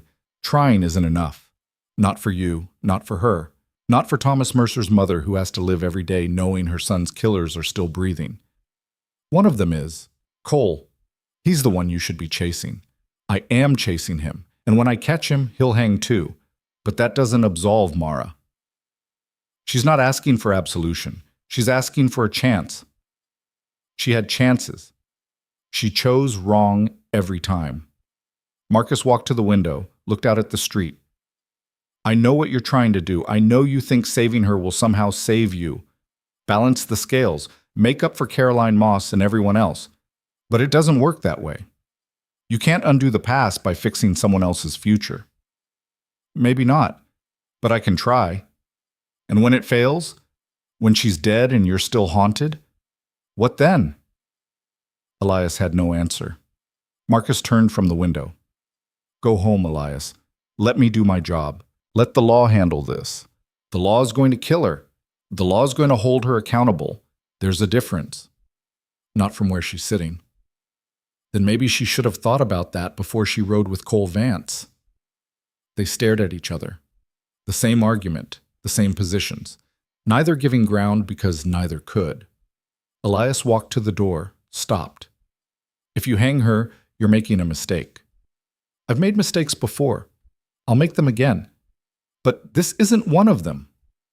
You sure about that? More sure than you are about protecting her. Elias left the office, walked past the cells. Mara stood at the bars now, hands gripping the iron. Elias, don't, he said without stopping. Don't say anything. I didn't ask you to come. I know. Then why did you? He stopped, turned, looked at her through the bars. Because I'm an idiot who thinks mercy matters. It does matter. Tell that to the judge. I will. At the trial. I'll tell them everything. What Cole did, what I did, what I should have done. Her voice was steady despite the fear in her eyes. And then I'll accept whatever comes. Even if it's a rope, even then. Elias wanted to argue, wanted to tell her that acceptance wasn't the same as surrender, that standing still didn't mean giving up. But the words caught in his throat because he didn't believe them himself. The trial's in 3 days, Mara said. Don't come. Please. I don't want you watching this. Why not? Because you'll try to stop it, and that'll just make things worse for both of us. Things are already worse. They can always get worse. Trust me. She let go of the bars, stepped back into the shadows of the cell. Elias stood there a moment longer, then walked out into the street. The sun was setting. The town was settling into evening, lamps being lit, doors being closed, people heading home to families and dinners and lives that made sense. Elias mounted his horse and rode back to the canyon. The fence was still open when he arrived. He'd left it that way after Marcus took Mara. Some part of him hoping that leaving it open would change something, make a difference. It hadn't. The world came and went as it pleased. The fence was just wood and wire. It couldn't keep anything out that wanted in. Couldn't keep anything in that wanted out. He sat on the porch and watched the stars come out, thought about Caroline Moss and Thomas Mercer and all the names he carried, thought about Mara in her cell, waiting for a trial that would probably end with her neck in a noose, thought about mercy and justice and the thin line between them that he'd spent his whole life trying to walk. The answer didn't come. It never did. Just more questions. More weight. More reasons to believe that trying to be different was a fool's errand. But he kept trying anyway, because what else was there? The trial started on a Tuesday. Elias told himself he wasn't going, told himself watching wouldn't change anything, told himself a dozen lies that lasted until Tuesday morning when he saddled his horse and rode to Prescott anyway. The courthouse was packed. Seemed like half the territory had showed up to watch. Elias stood in the back, hat pulled low, trying to be invisible. Mara was brought in wearing shackles. Her face was pale, but composed. She looked at the judge, at the jury, at the spectators crammed into every available space. Her eyes found Elias, held for a moment, then moved on. The prosecutor was a man named Dalton, 50s, expensive suit, the kind of lawyer who loved hearing himself talk. He stood before the jury with the confidence of someone who'd never lost a case he cared about. Ladies and gentlemen, he began, this is a simple case. A woman rode with outlaws. She participated in robberies. She stood by while a 7-year-old child was murdered. The law is clear. The facts are clear. Your duty is clear. He spent an hour laying out the evidence. The stagecoach robbery, the witness statements, Mara's own confession. He painted a picture of a cold, calculating criminal who deserved no sympathy and no mercy. Then it was the defense's turn. Mara's lawyer was a younger man named Bishop, who looked like he'd been assigned the case and wished he hadn't. He stood up, shuffled his papers, and made a half-hearted argument about duress and fear and the complicated nature of guilt. The jury looked bored. Bishop called Mara to the stand. She walked up slowly, sat down, placed her shackled hands on the rail in front of her. "Miss Vance," Bishop said, "can you tell the court what happened the day of the stagecoach robbery?" Mara took a breath. "We stopped the coach outside Tucson. Cole Vance, he wanted the strongbox. The driver refused. Cole shot him. And then? The guard drew his weapon. I shot him before he could fire." A murmur ran through the courtroom. Bishop raised his voice. "Why did you shoot him?" "Because Cole would have killed him anyway. And probably me too if I didn't." "So you were afraid?" "Yes." "Afraid enough to kill?" "Afraid enough to survive. There's a difference." Dalton stood up. "Objection. The witness is making excuses for murder." The judge nodded.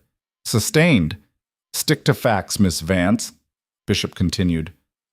"What happened after you shot the guard?" Mara's voice went quieter. "Cole got angry. Started yelling. There were two passengers, a woman and her son. Cole shot them both." "Did you try to stop him?" "No." "Why not?" "Because I was scared. Because I'd seen what Cole did to people who crossed him. Because—" Her voice cracked. "Because I'm a coward." "You stood by and watched a child die?" "Yes." The courtroom was silent. Bishop looked at his notes. "And do you regret that decision?" "Every second of every day since." "Is that why you confessed? Why you're cooperating with Marshal Webb?" "I confessed because I'm tired of running. Tired of being someone I hate. I can't bring Thomas Mercer back. Can't undo what I did. But I can stop pretending it didn't happen." Bishop sat down. Dalton stood up for cross-examination. He circled Mara like a predator. "Miss Vance, you say you regret your actions, but you rode with Cole Vance for 3 years. 3 years of robberies, violence, and crime. That's a long time to suddenly develop a conscience." "I didn't suddenly develop it. I just finally listened to it." "How convenient. You listened to it right after you're caught." "I listened to it when I stayed at Elias Boone's ranch, when he offered me a chance to be different." Dalton's eyes lit up. "Ah, yes. Mr. Boone, the former lawman who harbored you. Tell me, Miss Vance, did he know who you were?" "He knew I rode with Cole." "And he let you stay anyway?" "He gave me a choice, leave or stay and work, and I chose to stay." "Why?" "Because he was the first person in years who treated me like I was more than what I'd done." "So he enabled your escape from justice?" "He enabled my attempt to be better." "By hiding you from the law?" "By believing I could change." Dalton turned to the jury. "Ladies and gentlemen, this woman wants you to believe she's changed, that a few days of ranch work somehow absolved 3 years of crime. But the facts don't lie. She killed. She watched others kill. And when caught, she hid behind a man foolish enough to believe her pretty words." Mara's hands tightened on the rail. "Elias Boone isn't foolish. He's the bravest man I've ever met, because he's trying to be something different than what he was. And he's doing it even though people like you make it impossible." "I make it impossible to escape justice?"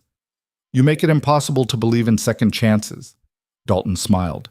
"Justice doesn't offer second chances, Miss Vance. It offers consequences." He sat down. The courtroom buzzed. The judge called for closing arguments. Dalton went first. He summarized the evidence, reminded the jury of their duty, and painted Mara as exactly what she was, an outlaw who'd made her choices and now had to face them. Bishop's closing was shorter. He talked about redemption, about the capacity for change, about mercy as a component of justice. It was a good argument. Well delivered. The jury didn't seem to care. They deliberated for an hour. When they returned, the foreman stood up. "On the charge of murder in the first degree, how do you find?" "Guilty." Mara didn't react. Just stood there, hands folded, face blank. On the charge of robbery, guilty. On the charge of conspiracy to commit murder, guilty. The judge banged his gavel. Sentencing will be held tomorrow morning. Court is adjourned. The room erupted in noise. Mara was led away in shackles. Elias pushed through the crowd, trying to reach her, but the deputies were already taking her out the side door. Marcus stood near the exit. He saw Elias and shook his head. Don't. I need to talk to her. No, you need to go home and let this play out. You know what the sentence will be. Yeah, I know. And you're fine with that? I'm doing my job, Elias. Same as I've always done. Your job is killing her. No, her choices killed her. I'm just enforcing the consequences. Elias wanted to argue, wanted to fight, wanted to do something, anything, to change the trajectory of what was coming. But he couldn't, because Marcus was right. The law was the law. The facts were the facts. Mara had made her choices, and now she'd face them. He walked out into the street. The sun was bright and cruel. People milled around, talking about the trial, about justice, about the outlaw woman who'd gotten what she deserved. Elias mounted his horse and rode out of town. He didn't look back. That night he sat on his porch and tried to figure out what he was supposed to do. The answer didn't come. Just more silence. More questions. More proof that trying to be different didn't change anything except how much it hurt. The gate was still open. He should close it, lock it, go back to his solitude. But he didn't. Because somewhere in the back of his mind, a thought was forming. Dangerous. Stupid. The kind of thought that got men killed. But it was there, growing, taking shape. And Elias Boone, killer, lawman, hermit, fool, started planning something that would either save Mara or damn them both. He wasn't sure which. Didn't matter. He was doing it anyway. The plan formed itself in the dark hours before dawn. Not a good plan. Not even a smart one. Just the only one Elias could think of that didn't involve watching Mara hang. He'd break her out. Simple, stupid, suicidal. But simple. The sentencing was scheduled for 10 in the morning. That gave him hours to prepare and no time at all to talk himself out of it. He gathered what he needed: rope, a second horse, ammunition, supplies for the trail. Enough to get them to the border if things went right. Enough to get them killed if they didn't. By the time the sun came up, he was ready. Ready as a man could be for throwing his life away on a gamble that probably wouldn't work. He rode into Prescott just after 9. The town was already gathering for the sentencing. People loved a spectacle. Loved watching justice get served, especially when it came with a side of moral superiority. Elias tied both horses behind the livery stable where they wouldn't be noticed. Checked his rifle, checked his pistol, checked the voice in his head that said this was insane. The voice was right. He ignored it anyway. The courthouse was filling up. Elias slipped in through the side door, the one the lawyers used. Nobody stopped him. Nobody asked questions. Former lawman still had some privileges, apparently. He found a spot near the back, against the wall, where he could see both Mara and the exits. She was brought in at 9:30, shackled and pale. She didn't look at the crowd, didn't look for him, just sat down next to Bishop and stared at her hands. The judge entered at 10 sharp. Everyone stood, sat, waited. Miss Vance, the judge said, you have been found guilty on all counts. Before I pass sentence, do you have anything to say? Mara stood slowly. I do. The courtroom went quiet. I'm guilty, she said. Everything the prosecutor said is true. I rode with Cole Vance. I participated in robberies. I shot a man. I watched a child die and did nothing to stop it. Her voice was steady but raw. I can't undo any of that. Can't bring back the people who died. Can't make the families whole. All I can do is stand here and say that I'm sorry. That I wish I'd been braver. That I wish I'd made different choices. She paused, took a breath. But I also want to say that people can change. I know because I did. Not enough. Not in time. But I changed. And if I'm going to die today, I want it on record that someone believed I could be better. Elias Boone believed it. And for a few days, I believed it too. That's worth something. Maybe not enough to save my life, but enough to make dying mean something. She sat down. The courtroom was silent. Even Dalton had nothing to say. The judge cleared his throat. Miss Vance, the law requires that I sentence you according to the severity of your crimes. Murder in the first degree carries a mandatory sentence of death by hanging. However, the court does have discretion in light of cooperation with authorities and genuine remorse. He paused, looked at Mara, at the papers in front of him, at the packed courtroom waiting to see what justice looked like today. I sentence you to life imprisonment at the Yuma Territorial Prison, no possibility of parole. This sentence takes into account your cooperation with Marshal Webb and your apparent remorse. But make no mistake, you will spend the rest of your natural life behind bars. The courtroom erupted, people shouting, some angry that she wasn't hanging, some relieved, most just confused. Elias felt the tension drain out of him so fast he almost collapsed. Not death, not the rope, prison, life in a cage, but life. It wasn't what he'd hoped for, but it wasn't the worst outcome either. Mara looked stunned. Bishop was talking to her, but she didn't seem to hear. Her eyes found Elias across the room. He saw the question there, the confusion, the desperate hope that maybe this meant something. He nodded once, a small gesture. She nodded back. The judge banged his gavel. Order. This court is adjourned. The prisoner will be transferred to Yuma within the week. The deputies moved to take Mara away. Elias started to follow, then stopped. Marcus was standing by the door, watching him. You were planning something, Marcus said quietly. Don't know what you're talking about. The hell you don't. I know that look, seen it before. You were going to break her out. Elias didn't answer. Marcus shook his head. You're a fool, Elias. You know that? Been called worse. I'm sure you have. Marcus looked toward where Mara was being led away. She got lucky. Judge Monroe's got a soft spot for remorse, and her cooperation gave us enough to put warrants out on Cole and two others we didn't even know about. That why you pushed for this? The cooperation? I pushed for justice. What the judge decided to do with it is his business. Justice or mercy? Maybe both. Maybe neither. Maybe just what the law allows when a lawman's tired of counting bodies. Marcus turned to leave. Stopped.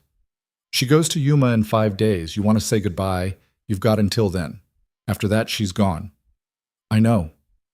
And Elias? Stay away from the jail. I meant what I said about you looking like you're planning something. I'd hate to have to arrest you for stupidity. Wouldn't be the first time. Marcus almost smiled. Almost. Then he walked away, leaving Elias standing in the emptying courtroom trying to figure out what he was supposed to feel. Relief? Disappointment? Some twisted combination of both? He settled on exhausted and left it at that. The next 5 days passed in a blur. Elias stayed at the ranch, tried to work, mostly just sat on his porch and stared at the fence. The gate was still open. He still hadn't closed it. Wasn't sure he ever would. On the 4th day, Marcus showed up unannounced, rode through the open gate like it was nothing, dismounted in the yard. She wants to see you, he said without preamble. Yeah? Yeah. I told her it was a bad idea, told her clean breaks are better. She didn't listen. She's stubborn. Wonder where she learned that. They rode to Prescott together, didn't talk much. Just two old men on horses, carrying the weight of choices neither could undo. The jail was quiet when they arrived. Marcus led Elias to the cell where Mara waited. Unlocked the door to the corridor but stayed outside. 10 minutes, he said. Then she goes back in and you go home. Elias nodded. Walked to the cell. Mara stood on the other side of the bars. She looked better than she had at the trial. Color back in her face. Something like hope in her eyes. You came, she said. You asked. I wasn't sure you would. Neither was I. They stood there, separated by iron, looking at each other across a distance that felt bigger than 3 feet of space. Life in prison, Mara said finally. That's not what you were hoping for. Better than death. Is it? 40, 50 years in a cage? Might be worse. You'll survive. You don't know that. Yeah, I do. Elias moved closer to the bars. You survived 3 years with Cole. You'll survive this. Cole I could run from. Can't run from Yuma. Then don't run. Stand still. Face it. Same thing you did at the trial. And that worked out so well. You're alive. That's better than the alternative. Mara smiled sadly. You really believe that? I'm trying to. She reached through the bars. Elias took her hand. It was small and cold and shaking slightly. Thank you, she said quietly. For everything. For letting me stay. For believing I could be different. For not giving up even when you should have. Didn't do much good. You did more than you know. She squeezed his hand. I meant what I said at the trial. Those few days at your ranch, those were the first days in years I felt like a person instead of a mistake. That's because of you. That's because of you choosing to stay. You gave me the choice. That's what mattered. Elias wanted to say something meaningful, something that would make this easier, but the words wouldn't come, just the same tired truth he'd been carrying for years. I'm sorry, he said. For Caroline Moss, for Thomas Mercer, for every person who died because I wasn't good enough or fast enough or smart enough to save them. And I'm sorry I couldn't save you from this. You did save me, just not the way you wanted to. Mara let go of his hand, stepped back. Elias Boone, the man who built a fence to keep the world out and ended up letting it in anyway. You know what that makes you? Stupid? Human. She smiled. He tried to smile back, failed. 5 minutes, Marcus called from outside. Mara nodded. One more thing. If Cole shows up, he won't. If he does, don't let him drag you back. Don't let him make you into what you were. You're better than that now. Not sure I am. I am, and I've got nothing left to lie about. She walked to her cot, sat down. Go home, Elias. Take care of your cattle, fix your fence, live the quiet life you were trying to build, and maybe, her voice caught, maybe remember that for a few days you helped someone believe they were worth saving. Elias stood there a moment longer, then turned and walked out before the pressure in his chest broke into something he couldn't control. Marcus was waiting outside. All right? No, but I will be. That's the spirit. Barely. They rode back in silence. When they reached the canyon, Marcus stopped at the fence. You going to close this thing? He asked, nodding at the gate. Haven't decided.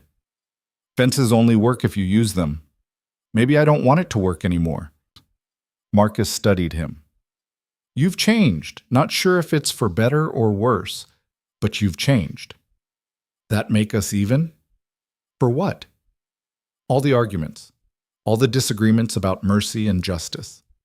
We'll never be even on that, but maybe we don't need to be. Marcus turned his horse. Take care of yourself, Elias. Try not to do anything stupid. No promises. Didn't think so. He rode off.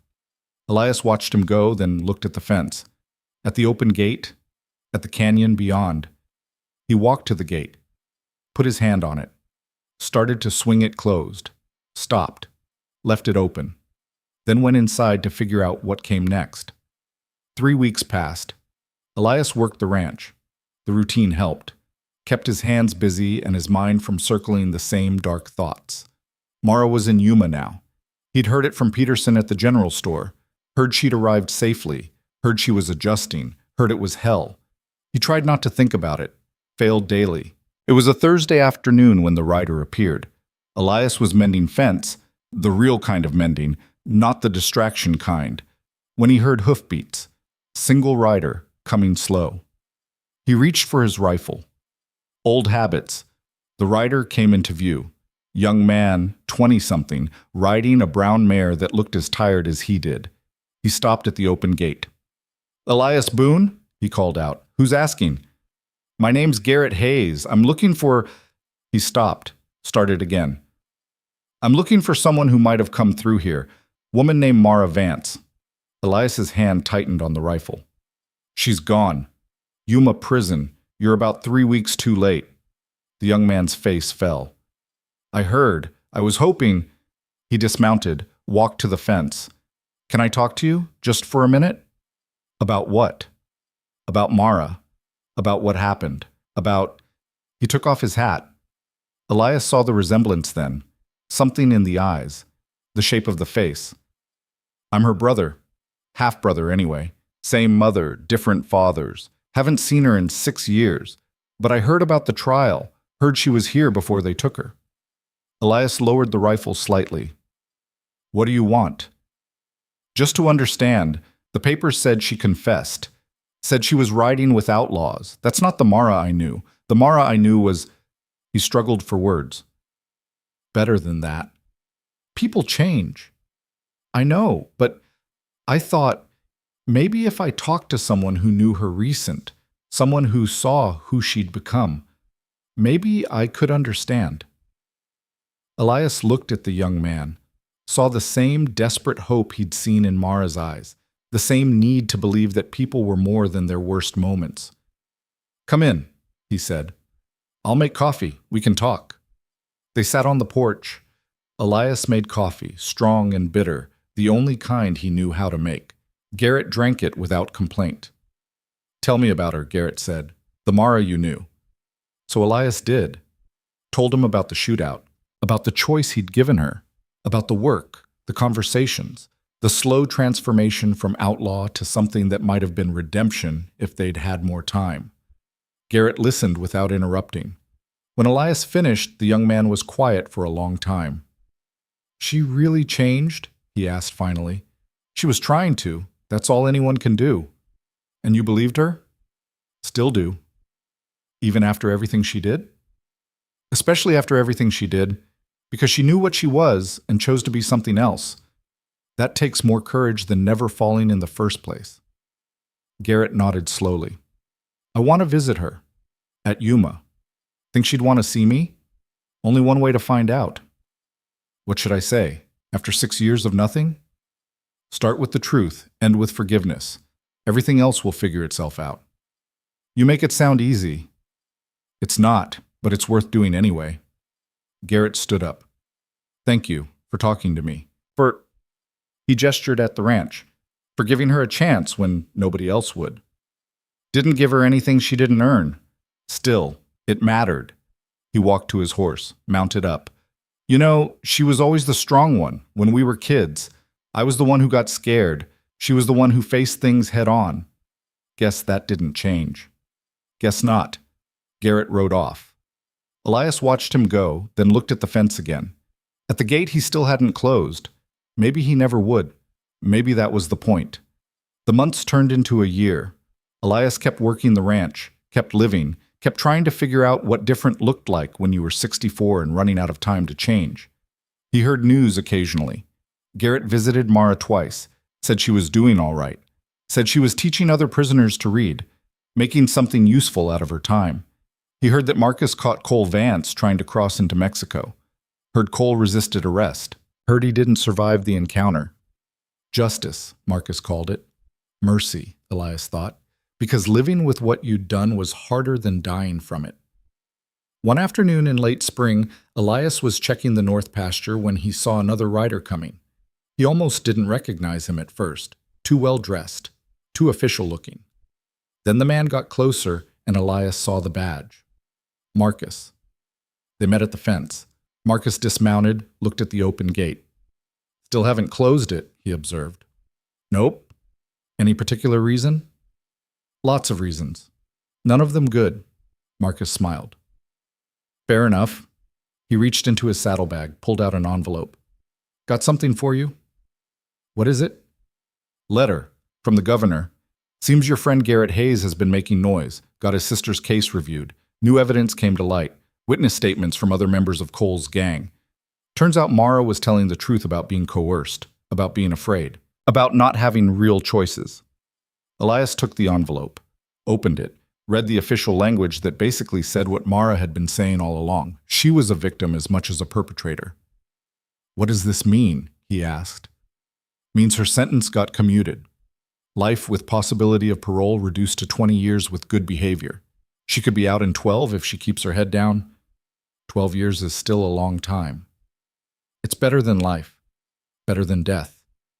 It's a chance. Elias read the letter again, felt something shift in his chest.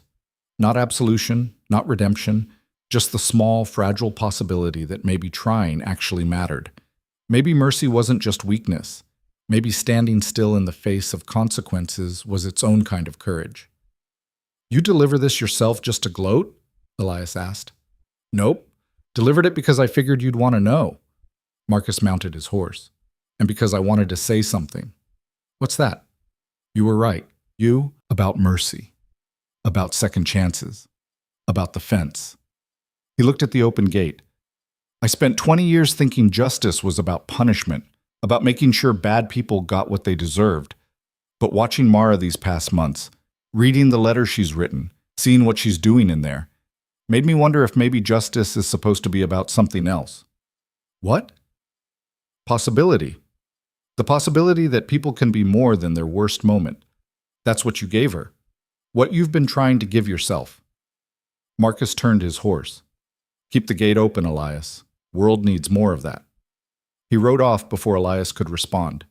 Elias stood there, letter in hand, looking at the canyon, at the fence, at the life he'd built trying to escape himself. It hadn't worked. The fence hadn't kept anything out. Opening it hadn't changed the world. But maybe that was okay. Maybe the point wasn't to keep things out or let things in. Maybe the point was just to stand there and make choices.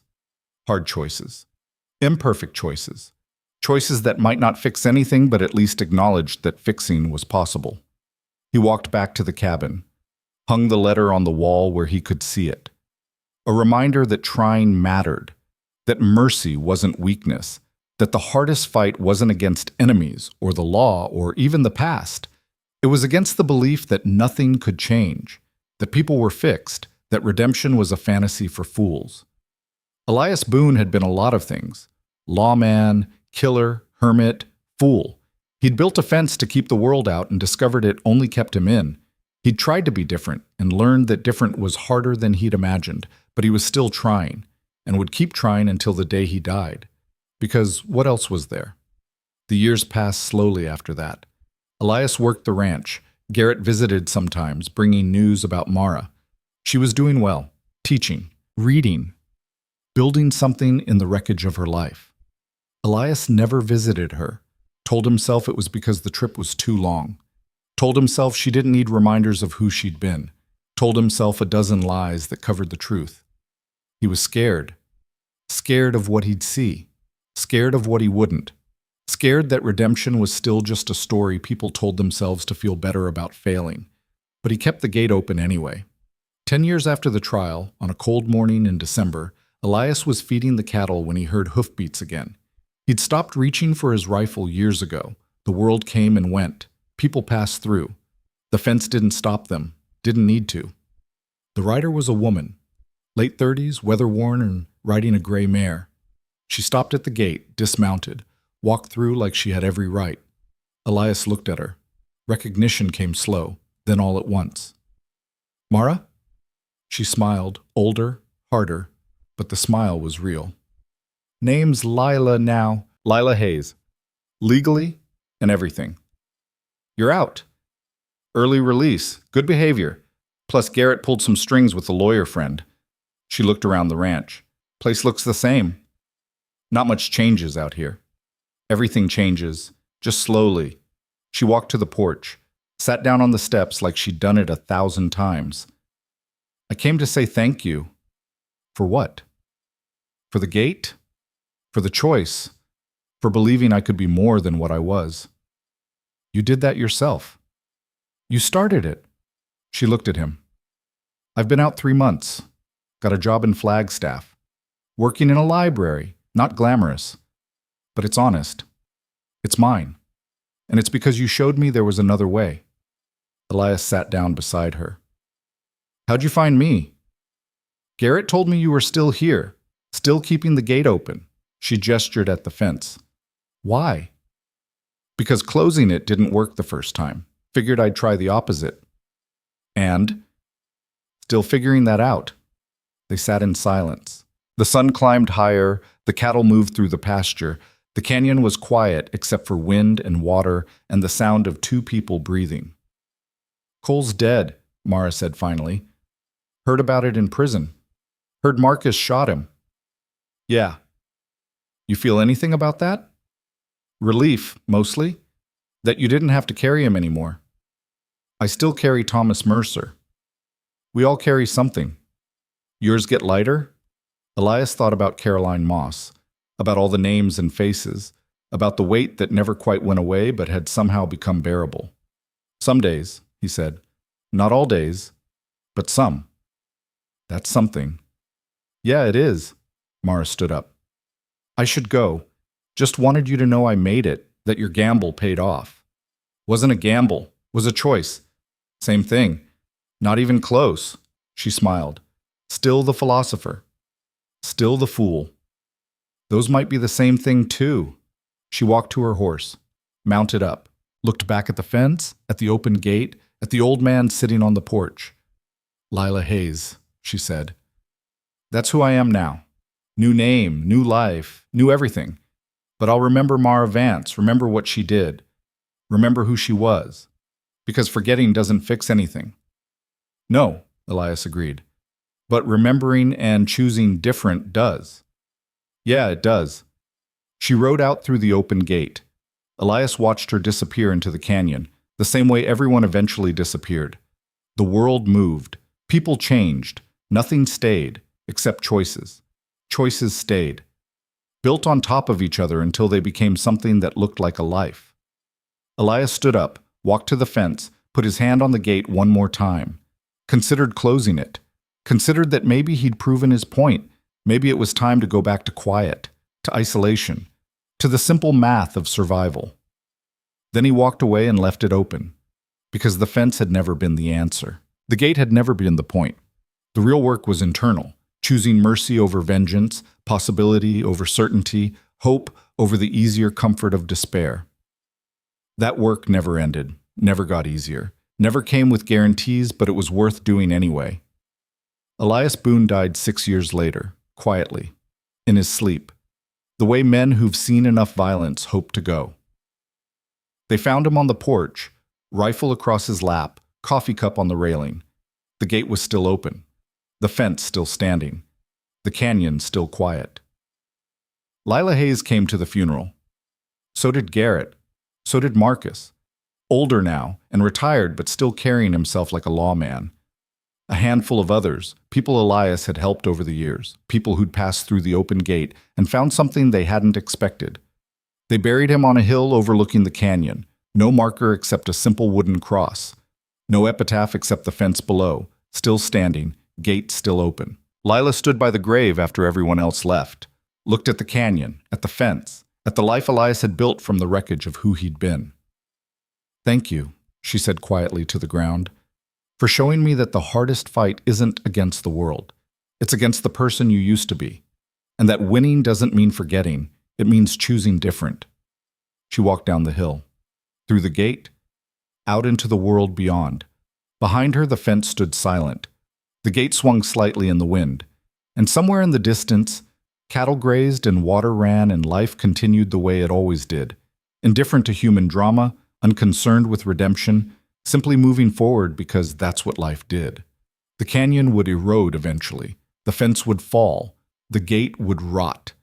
But the choice Elias made, to believe in mercy, in possibility, in the stubborn hope that people could change, that choice remained. In Lila, who built a life from ruins. In Garrett, who fought for his sister. In Marcus, who learned that justice without mercy was just cruelty wearing a badge. In everyone who passed through that open gate and found something they didn't expect. Not absolution, not redemption, not the clean, easy answers that stories promise, just the harder truth that change was possible, that trying mattered, that the fence we build to keep the world out usually just keeps us in, and that sometimes, not always, not even often, but sometimes, mercy was stronger than any wall we could build. In a land ruled by survival and strength, Elias Boone proved the hardest fight wasn't against enemies. It was against the man you used to be. And winning that fight didn't mean forgetting who you were. It meant choosing every single day to be someone different. Not perfect, not absolved, not free from consequences, just different. And in the end, different was enough.